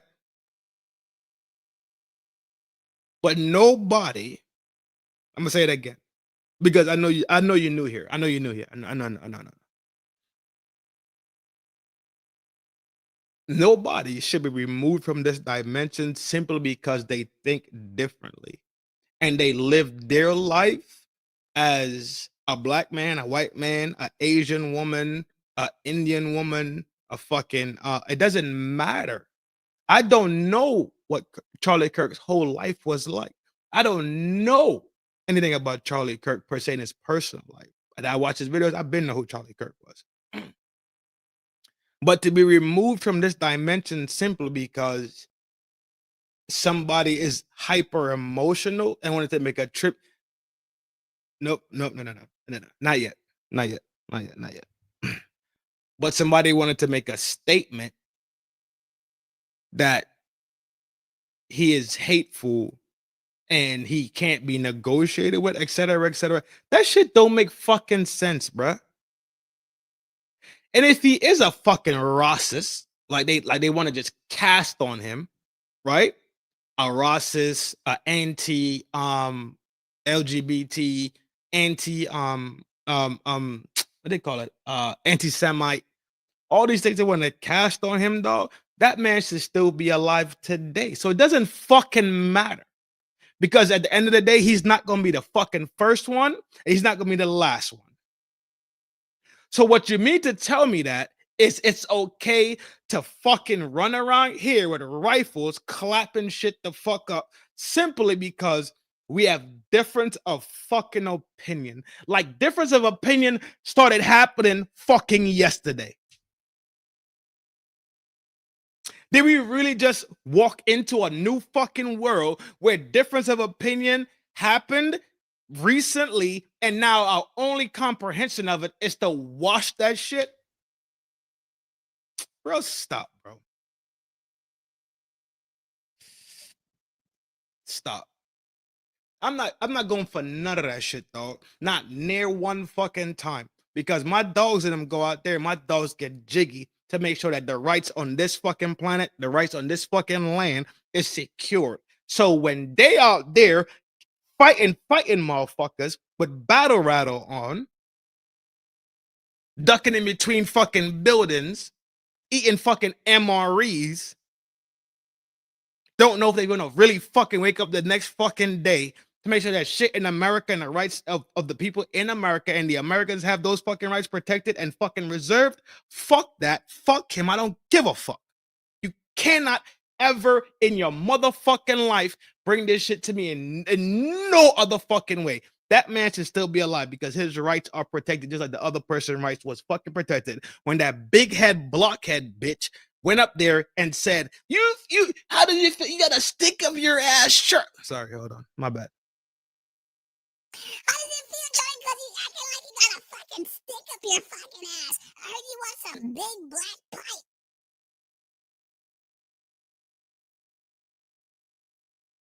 Is yeah, sure. The same way your rights were respected, that you could come up there and yap your fucking trap and say what the fuck you wanted to say. He got the same fucking rights, dog. I don't give a fuck about that shit. That shit is weird as fuck. Weird as fuck. And y'all keep being fucking weird. I'm telling you, y'all have no fucking idea what my brain is really thinking about and what my brain is really contemplating coming down the line. I'm telling you this for a motherfucking reason. And a lot of the generals in here are seeing it. A lot of the generals is talking about the same shit I'm talking about. Some shit is wonky. Shit looming in the background. Cause up, yo, Lushan. I'm not jacking none of that shit, dog. I'm not jacking none of that shit, dog. My uncles and them fought for America already, dog. I'm not jacking none of that shit, dog. My uncles left the fucking cool Caribbean breeze and came here, dog, and fought here. Left here in America to go fight other people in other fucking countries. You got me fucked up. If you think that my brain is so fucking circumcised and I'm fucking so ignorant that I can't differentiate the difference. Fuck that.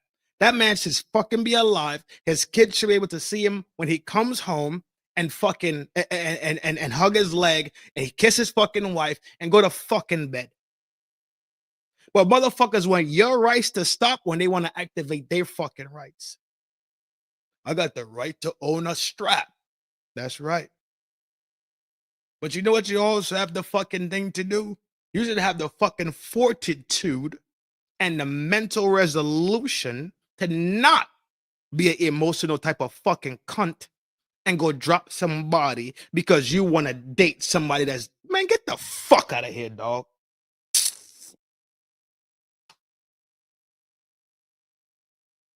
What it was intending on doing, and this includes sentences like my drop point, and there's one vehicle lingering, so we're getting this kind of thing. So then we have this like one word why, and then Tyler goes, why did I do it? And the roommate goes, yeah. So again, we've reduced it to these one word questions now, and it's almost like instead of going like, oh my god, why did you do this? What's going on through your head? Like more panic, more questions, more. It's just why. And Tyler's the one who has to expand on that. Why did I do it? Yeah. So you know what? Let me give you my theory now. Let's operate under the assumption that they have the right guy. I know that there are a lot of theories out there, but let's just operate under the assumption that Tyler is in fact the person who did this, and let's operate under the assumption that these text exchanges are legit. And in a moment, we'll talk about some other theories there, but let's for now just assume that they are, right? If all those things are true, my theory is that this entire text exchange is a piece of fabricated theater to communicate to an onlooker. I have to stop this video. I really do have to stop this video because I want to get to another video that I think is way more important. And I'm stopping this video at the 25 marker. 25. Let me write that down. Damn, my pen not even here. 25 marker. I had another video I want to, another video we're going to watch tonight. Upward G. What's up, gang? You already know what it is, what we do over here, how we does it, bro. You already know what to do when you're in the town square, my G. Kick up your feet. Relax. I'm telling you, this shit is this shit specifically here is turning me to a fucking crazy person, bro. Ninja watching. Yeah, absolutely, my G. Hit the buttons. You already know. I don't mind ninja watching. I don't mind none of that shit. Y'all know how we get down. Y'all know it's a love thing 24/7, 365. Either I'm here or I ain't here. Always. Drink a shot and drink a beer. Quick spin. Prep for the next video. We in.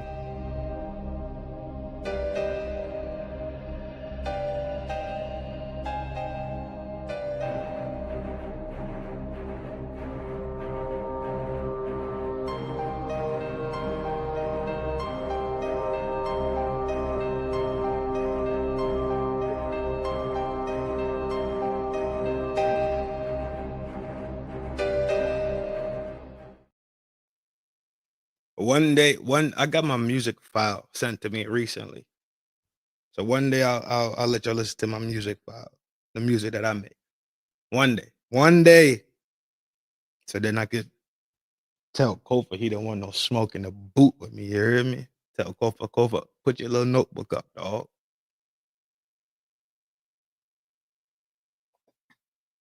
We get CDT, we get Kofa, me. So Rizzy, you heard me?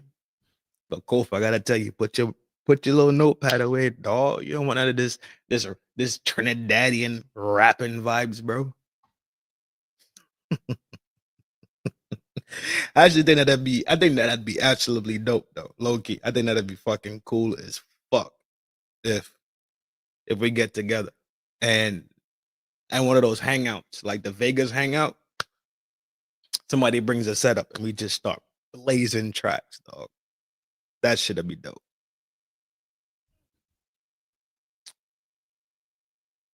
Real life street star. We got a legend in the building. A legend What's for that? the show. Body by what's up, brother?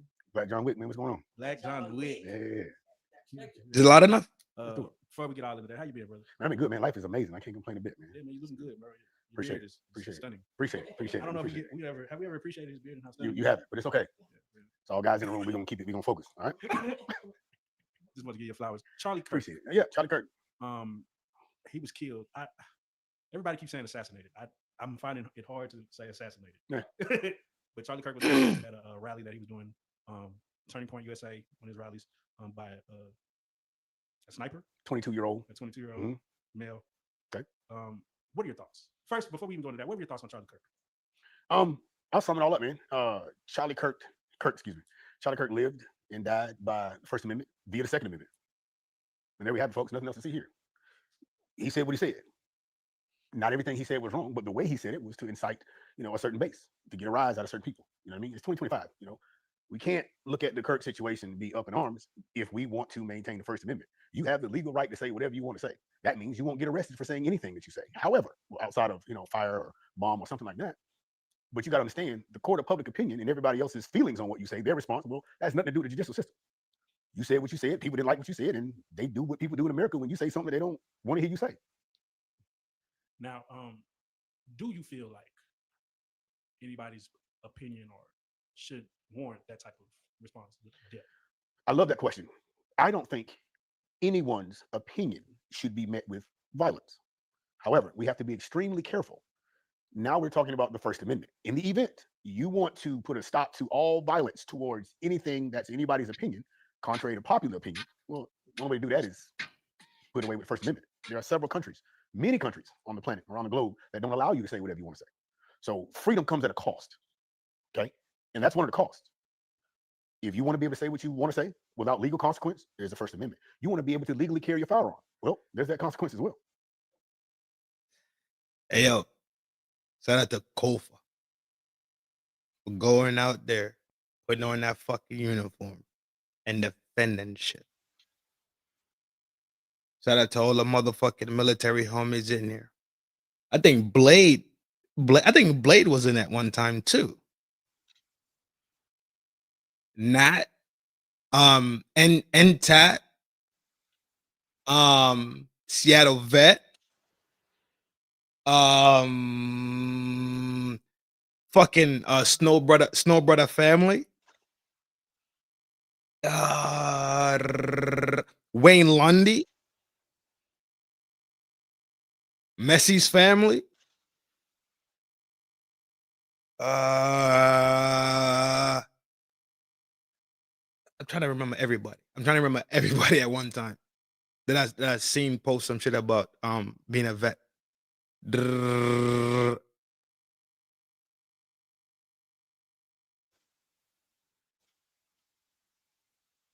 anybody that I fucking missed, dog. Thank you. Salute to CIP Daddy. Yes, CIP Daddy. CIP Daddy. Yep.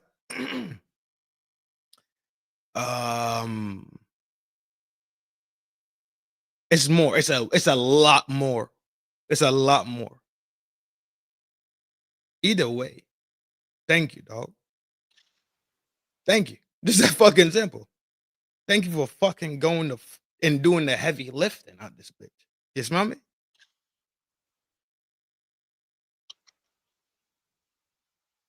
I'll never disrespect any one of y'all. I would never turn my back on any one of y'all, bro. Couldn't do it. Vietnam, first air cap. Yeah. CIP. Yeah. I remember you telling me your daddy was out there. Your daddy was out there. Yeah, true. Absolutely. Shout out to all of y'all, bro, who went out there and did the heavy lifting. So let's talk about you for a second. Go ahead.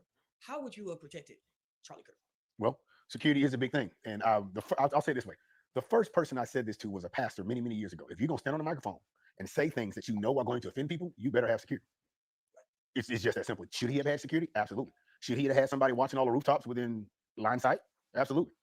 However, he was at his home base, not necessarily his home location of a talking point, but he was, from what I hear, the leader of the Young Conservatives. He was there talking to them. Okay. However, colleges are a melting pot of different opinions.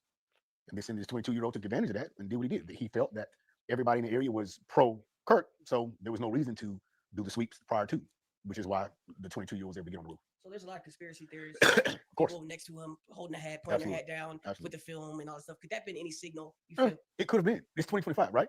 So look at it this way. So we have this mysterious 22-year-old that no one knows, doesn't go to that school, no one's ever heard of this kid. Okay. Well, look at it this way.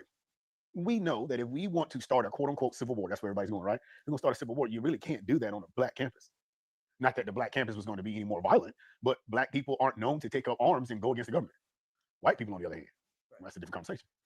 Which is why all of the anti-fascist stuff has come out about the 22-year-old gentleman. That's a gentleman, 22-year-old that shot him because he had stuff engraved on his casings, et cetera, et cetera, et cetera. For those of us who don't, because everybody's familiar with racism, what is fascism? Okay, so there's a number of things we got to deal with: fascism, Marxism, socialism, communism. This would be a great time to put all those definitions up on the screen, right? It's a big old foxhole.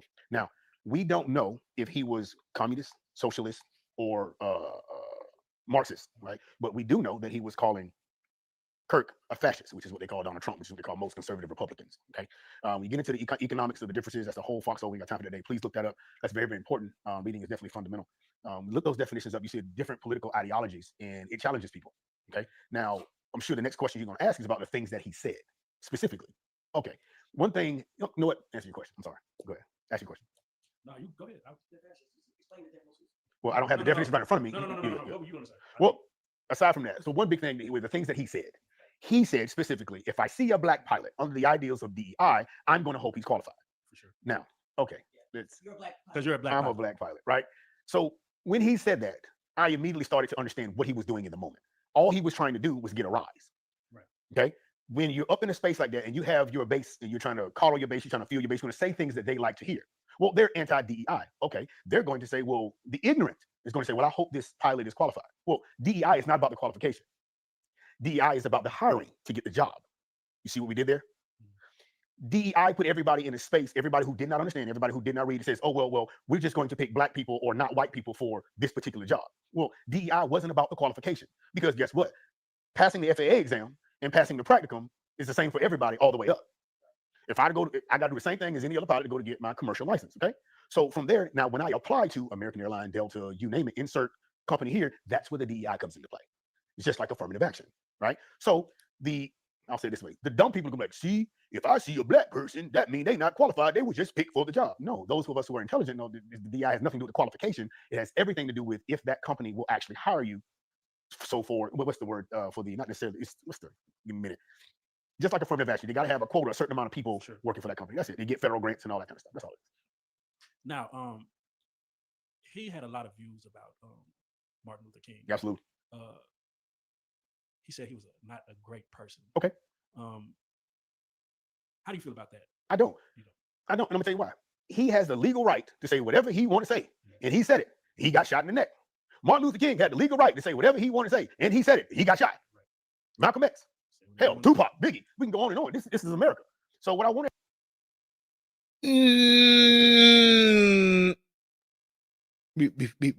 everybody understand pick for the job. No, those of us who are intelligent know the DI has nothing to do with the qualification. It has everything to do with if that company will actually hire you. So for, what's the word for the, not necessarily, give me a minute. Just like affirmative action, they got to have a quota, a certain amount of people working for that company. That's it. They get federal grants and all that kind of stuff. That's all it is. Now, he had a lot of views about Martin Luther King. Absolutely. He said he was not a great person. Okay. How do you feel about that? I don't. And I'm gonna tell you why.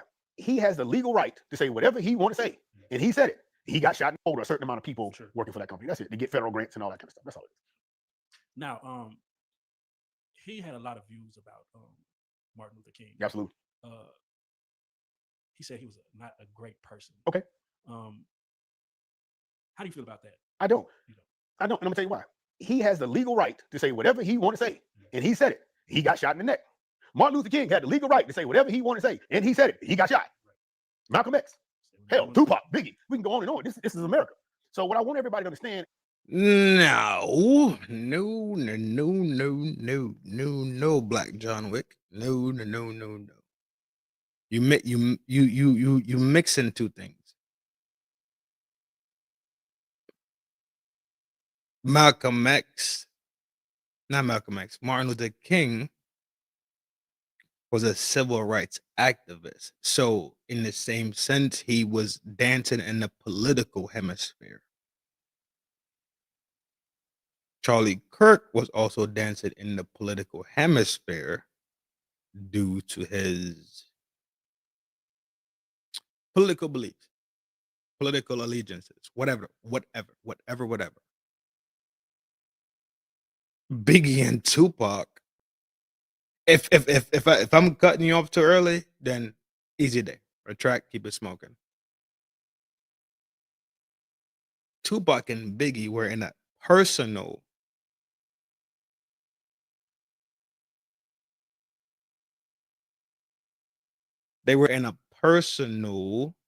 type of beef, a personal type of bullshit. Charlie Kirk and MLK never knew that the specific person that sent them to the other dimension was specifically beefing with them.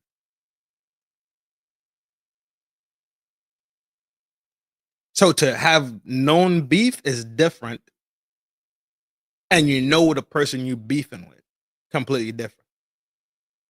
But to not know who the fuck you beefing with,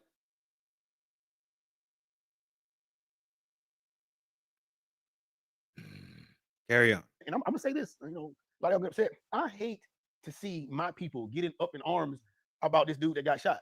When Ray done got shot this weekend, and y'all ain't saying nothing. Why you not tweeting about your own people who going through this up? But hey, he lived by it, he died by it. At the end of the day, I mean, Kirk knew what I'm gonna say the same thing we all say. Well, Kirk knew what he was getting into when he stood up at the mic. And that, go ahead. You know, I was, you know, because I likened his content like to maybe a Myron from Fresh and Fit or Charleston. Right? Okay. Like, you know, maybe there's some intelligence, there's some research, but mostly shock value. That's all it is. Mostly get a rise. 100%. No. But the amount of power he was able to amass. Whoa, stay right there. Wait, whoa, stop. Now you're saying that Kirk wasn't killed because he said what he wanted to say via the First Amendment. Kirk was killed because he was affected. Correct. Damn. So what are we saying now? Are we mad at what he said, or are we mad that he moved the masses? That's for sure why they're mad. Who's they? No. No. No.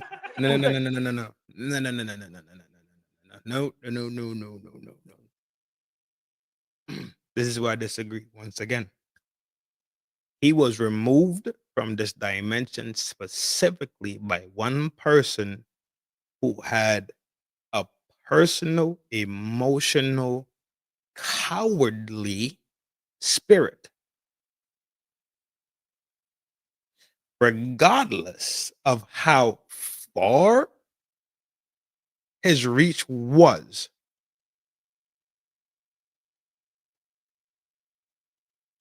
we can't negate the person who, and y'all know I'm saying this like we taking the feds, the media word as God's word.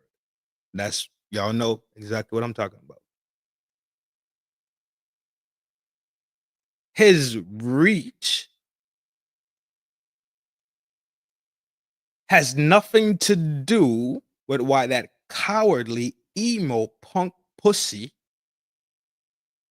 softy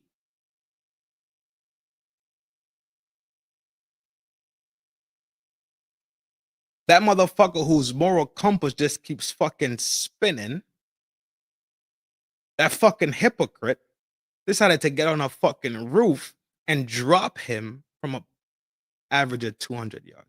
All right, cool. Y'all are out your mind. But like I say, let me listen some more, because maybe I'm jumping on the grenade early. Who is that? Who is that? Well, I want to say, which brings me to, I want to say other white people. Well, okay.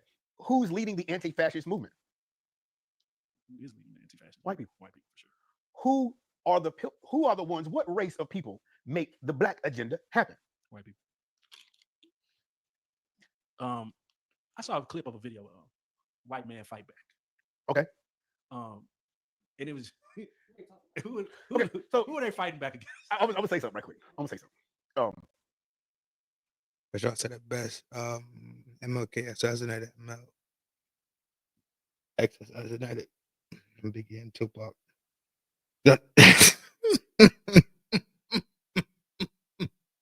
Let's take it for what we think it is, and what we've taught.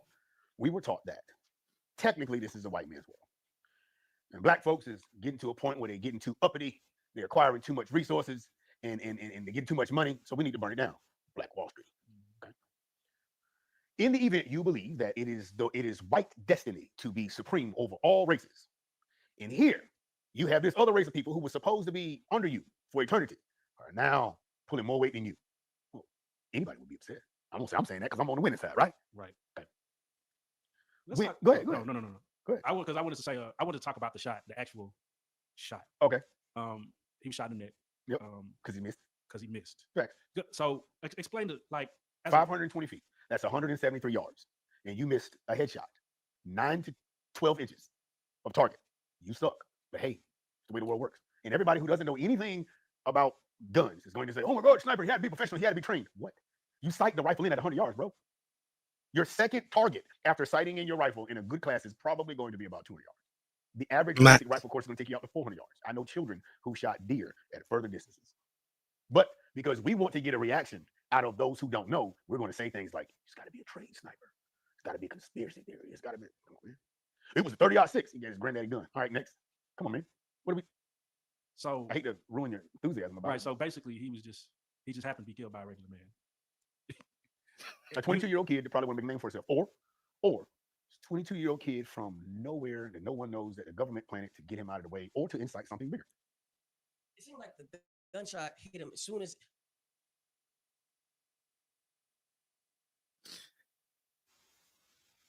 You earned it. You earned it. You earned it. I think that's the best one of the night.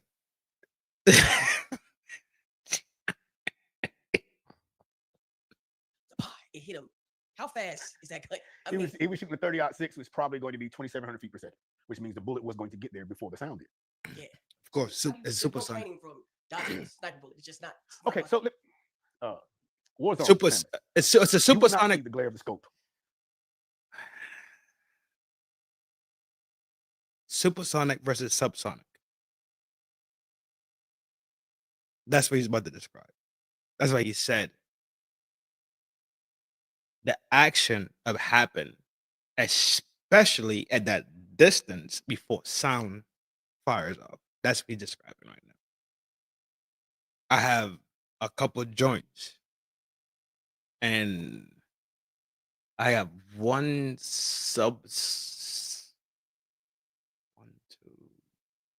no shit. I got 1, 2, 3 subsonics.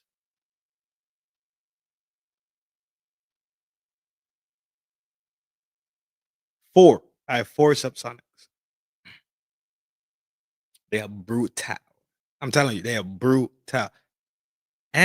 Love Big G. Salute the magistrate of all things in love and fate. My man. What's that now?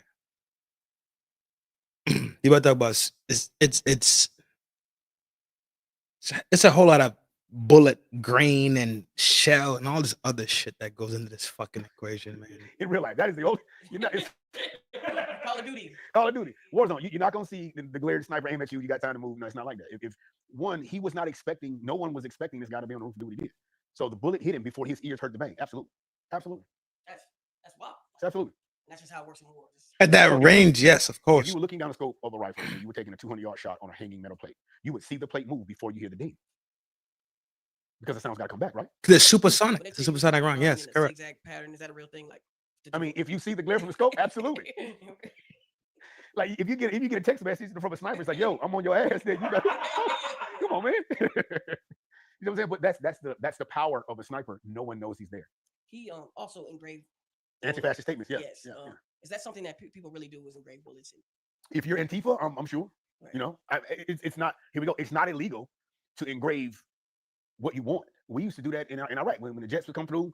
When the jets would come through with a hot ICT, hot integrated combat turnaround, we're putting gas and bombs on it. We would sometimes get magic markers and write stuff on it. Hey, holler at me when you get this type of shit. You know what I'm saying? But what is that? That's not illegal. It just pushes this idea. Like we don't like those kind of people who think like that and say those things. So we're gonna send around at 2,700 feet per second. Is there anything that could have saved him? I know that because at first it was like he's in critical condition. A further miss? Yeah. Oh, it was a 30 caliber round going through the neck, so it wasn't. He probably could have survived if it was AR-15. Probably. depending upon where the shot was placed, but clearly it was a miss. He was aiming for his head. Was And it looked like he was shooting low left. Was he dead on impact? No. Now, had he hit him in the nasal cavity, which is probably what he was aiming for, yes. Right. Did he have a bulletproof vest on? Didn't matter. It was in the neck. Right. Let's go, Rook. Yeah. Tighten it up. Tighten it up, Rook. When I'm trying to listen to this and then just as a listening sense, right? It's getting a little difficult.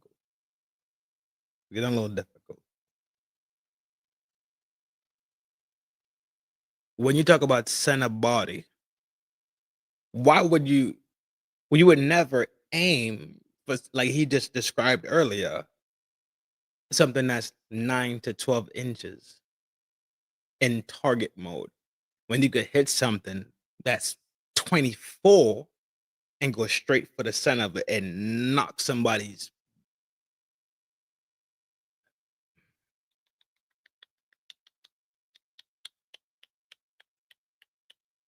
Most ammo is supersonic, correct. Subsonic rounds are used with suppressor silencers or dampeners or change the sound profile. So yes. So my subsonics are not rifles. Dragon? Only the most prominent subsonic rounds are going to be, but that's one of them. Yep. 300 blackouts, 919 mils, and then 919 mil. So the first one you mentioned, that's one of my subsonics. That's my. You're not coming back. It's no two ways about it. There's no two ways about it. It could hit you in your pinky finger. You gone. It's not. It is what it is. So yes, upper man, I know what you're talking about. I'm tracking.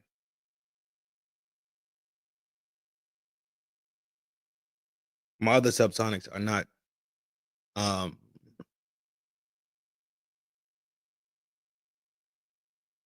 Handguns.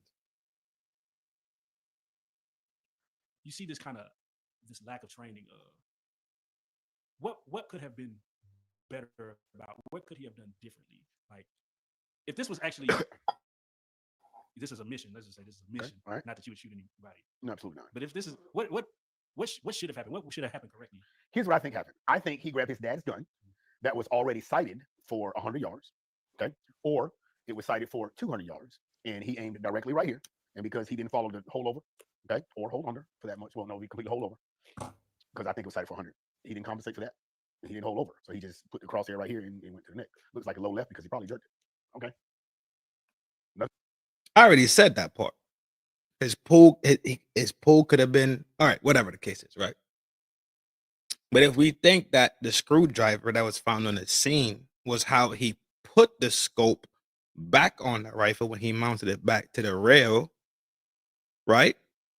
And he wanted to screwdriver it in because they say he broke this shit down, which sure, cool. I don't see it.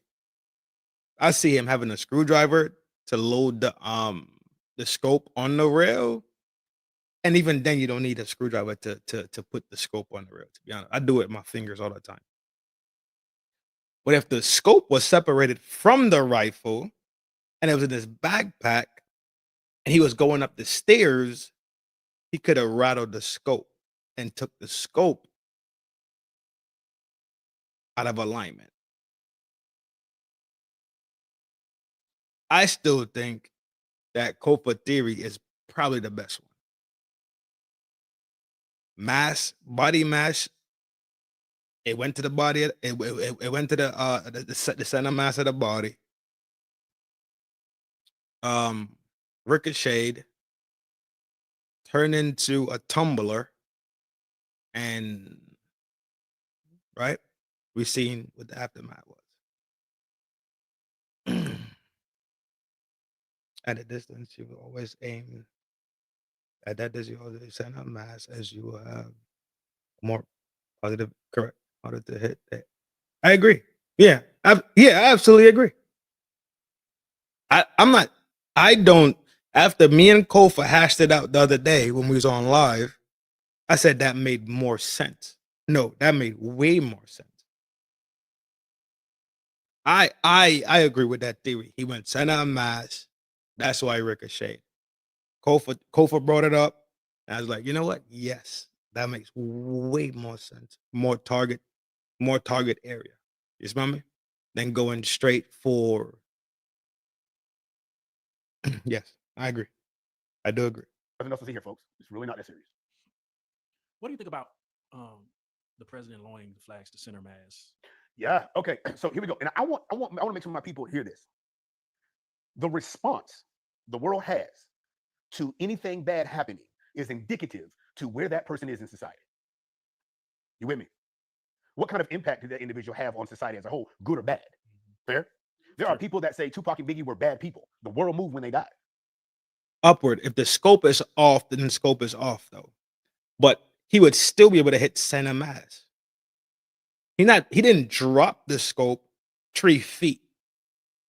But let's say the scope was in his backpack and it jiggled around a little bit while he was going up the stairs and climbing whatever the fuck he had to climb. It's gonna knock it off a little bit. That's all that I'm saying, G. I'm not a. I think we're saying the same thing. I think we're walking past each other a little bit. There are people that say Kirk's a bad person. The world moves when he died. Martin Luther King, Malcolm X, yet again, all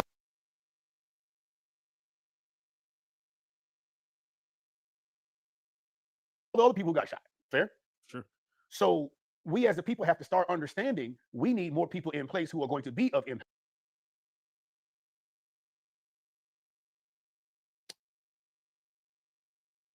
Now, it's also been said where every time a black person rises to something, they kill him. Sir, ma'am, you know exactly what time it is. This is America. This is America. This is a country where if you genuinely speak your mind and move the masses, you are probably going to die by that. You need to be okay with that. Every president that's died for what they said over the microphone or megaphone or whatever they had at the time, yelling screen, whatever.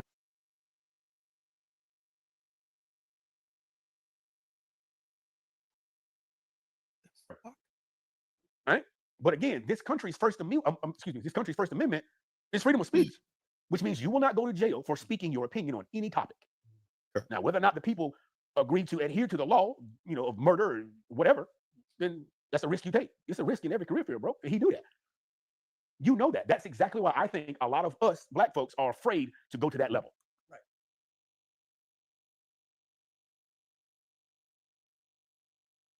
Why the fuck is it? But if he knows this, why not have security? Why not have the people? Why is he taking it so lightly? Is around, and you will be able to see the difference in power, size, and grainage. Upward, man. You think I don't? You think I don't have cannons? I have cannons. G. My next one I want to build is a 308. I know. Like I said, I know what you're referring to. Big brother. I think there is a level, and I say this to everybody who has a mic and a platform. I'll say this to y'all. Y'all say a lot of messy shit on real life street talk. Why don't y'all have security when y'all step out on the scene? Damn.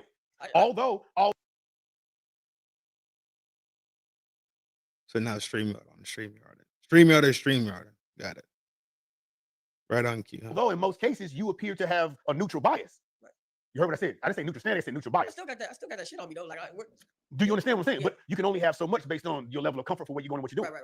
And I'm saying that because obviously I work in security. So how important is it to you? Don't forget, I know heavy hitting gangsters that I'm like, nigga, why would you leave your house? Why don't you just stay home? I'm just tired. I don't care anymore. I'm tired of looking over my shoulder. It's gonna come any day now, so whatever. Fuck it. You understand what I'm saying? So don't take it for granted that other people don't get to that level. I mean, yeah, he had a family, wife and 2 kids, I think, right? But at the same time, it's a lot of pressure, it's a lot of stress to put you and your family under watch like that. Kids can't even be kids anymore. However, it's the life you chose. It's America. There's a lady, I don't know her name, but it was a white lady, and she said basically that we don't want a race war because all white people do is sit around and shoot ducks and they don't miss. So if they were to go against black people, it would be very bad for them. What would you say to that? That's Black John Wood. Unfortunately, we as a people do not train for civil war. We don't. and I'll say this again, it's not what you say, it's how you say it. She said the same thing I'm about to say. Black people, stuff is getting real crazy out here. You know it's not our culture to be walking around shooting every day since we're little kids. We're trying to do something, build something, learn something nice, be nice people. Cool? Right. But in order for us to survive what just might be coming, we might need to start training for real, start taking this serious. Get your license to carry, take some defensive pistol and rifle courses, et cetera, learn how to defend your home and your community. That's what she said. Because they're already doing that, right? Are they not? Are our white counterparts already groomed? I'm talking about with, listen, they got these little kids, 5, 6, and 7, shooting their first deer, cutting it open in the field and biting the heart right there. The biggest one is when you go to the gun show and it's 2% black people in there. Well, you got an option. We have an option. We can sit here and say, "Oh, look at them. They so savage. All they do is guns, guns, guns. They gonna try to do this to us." Or you can say, "You know what? It look like they might be trying to do something crazy. Let me go get some real training here." That's it. Level the playing field. The gun is the equalizer. Yes. Yes. Okay. Now, don't forget what Kirk also said, which is why we need to stop even having this conversation, because Kirk himself said the Second Amendment. In order for us to have a Second Amendment, we are going to have some casualties along the way. I'm saying a lot more elegant than he said it. He said random gun violence is the cost of the Second Amendment. That is very true. Yeah. Everybody being legally able to drive over the age of 16 with a driver's license. It's a lot of cost to come with that. Yep. You want to stop people from having wrecks on the street? Make it illegal to drive. Yep. Come on. So I don't even know why. No. Well, let me ask you this. What if a black man had a shot Charlie Kirk? What do you think we'd be at right now? Same place. Absolutely. Absolutely. And here's why I say that. Because the same amount of black people are saying, "Well, yeah, he should have gone. Yeah, what he said. That's what you get for inciting violence, and now you die from violence." But I think from what I've seen across social media, and hey, y'all need to cut that out. Stop being excited when somebody is off. I understand how it feels. I understand the things that he said were, he shouldn't have said them like that. Okay, I understand a lot of people are offended. However, at the same time, I'm not telling you to be sad. I'm telling you not to celebrate. That's all. Because it comes with the job at the end of the day. Because when we have I'm gonna be honest with you. I really thought in the very, very beginning, if they really wanted a race war, that would have been the time. Because you had rappers saying America's first black president. Y'all touching, we ride. Come on, man. If they really wanted, that's why I can't subscribe to they want a race war. They want a race war. I think they want a classist war. I don't think anyone wants a race war, because the perfect time for the white supremacists to have their race war will be taking Obama out. But then again, we got to ask the question: did they know that Obama was in place to help other entities other than black folks? And they left him alone. Shit. Why aren't we more militant? What do you think makes the black people so comfortable? Like, why are we so comfortable right now? Comfort and fear can also coexist in the same space. For sure. I don't think black people have been taught that guns are just bad. For sure. Okay. What you need a gun for? Well, at the same time, we have to understand that when something bad happens in our community, we complain about the bad thing happening in our community. And then the next complaint is, well, why aren't the white police doing anything about it? For sure.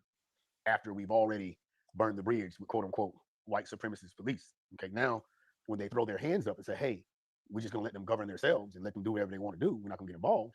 Now the crime rate is through the roof. Now the elderly are complaining that the crime is through the roof. Now the president gets to declare in all his power, you know what? Don't worry about it, police department. You don't have enough power, training, or resources. I'm going to send in the National Guard. You see what we did there?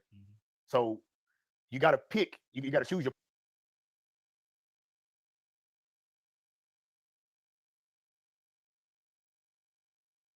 poison. Are we going to politic with the police department, or are we going to politic with the federal government?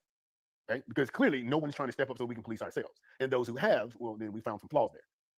Yeah, because it always, and I mean, I know this is in every, because the good Dr. Umar. Yes. I believe he's a righteous brother. I feel like it's conflict. There's been some fraudulent claims as far as what's going on with his school. Martin Luther King School? No, his school. Dr. Umar has his own Dr. school. Umar, okay, Yeah. all right. And it seems like they're trying to tear him down because there's no school at the moment. But it just seems like every time there is a black person that is trying to effectively make some type of change, we ourselves destroy them. So why are we complaining? Right. You see it? And I've had people ask me, my opinions about Dr. Umar Johnson. Dude, do your thing, right? For sure. I mean, is he hurting people? Okay. But you have to understand the problem we have as a people, we want. Yeah, because it always, and I mean, I know this is in every, because the good Dr. Umar. Yes. I believe he's a righteous brother. I feel like it's conflict. There's been some fraudulent claims as far as what's going on with his school. Martin Luther King School? No, his school. Dr. Umar has his own school. Dr. Umar, okay, all right. And it seems like they're trying to tear him down because there's no school at the moment. But it just seems like every time there is a black person that is trying to effectively make some type of change, we ourselves destroy them. So why are we complaining? Right. You see it?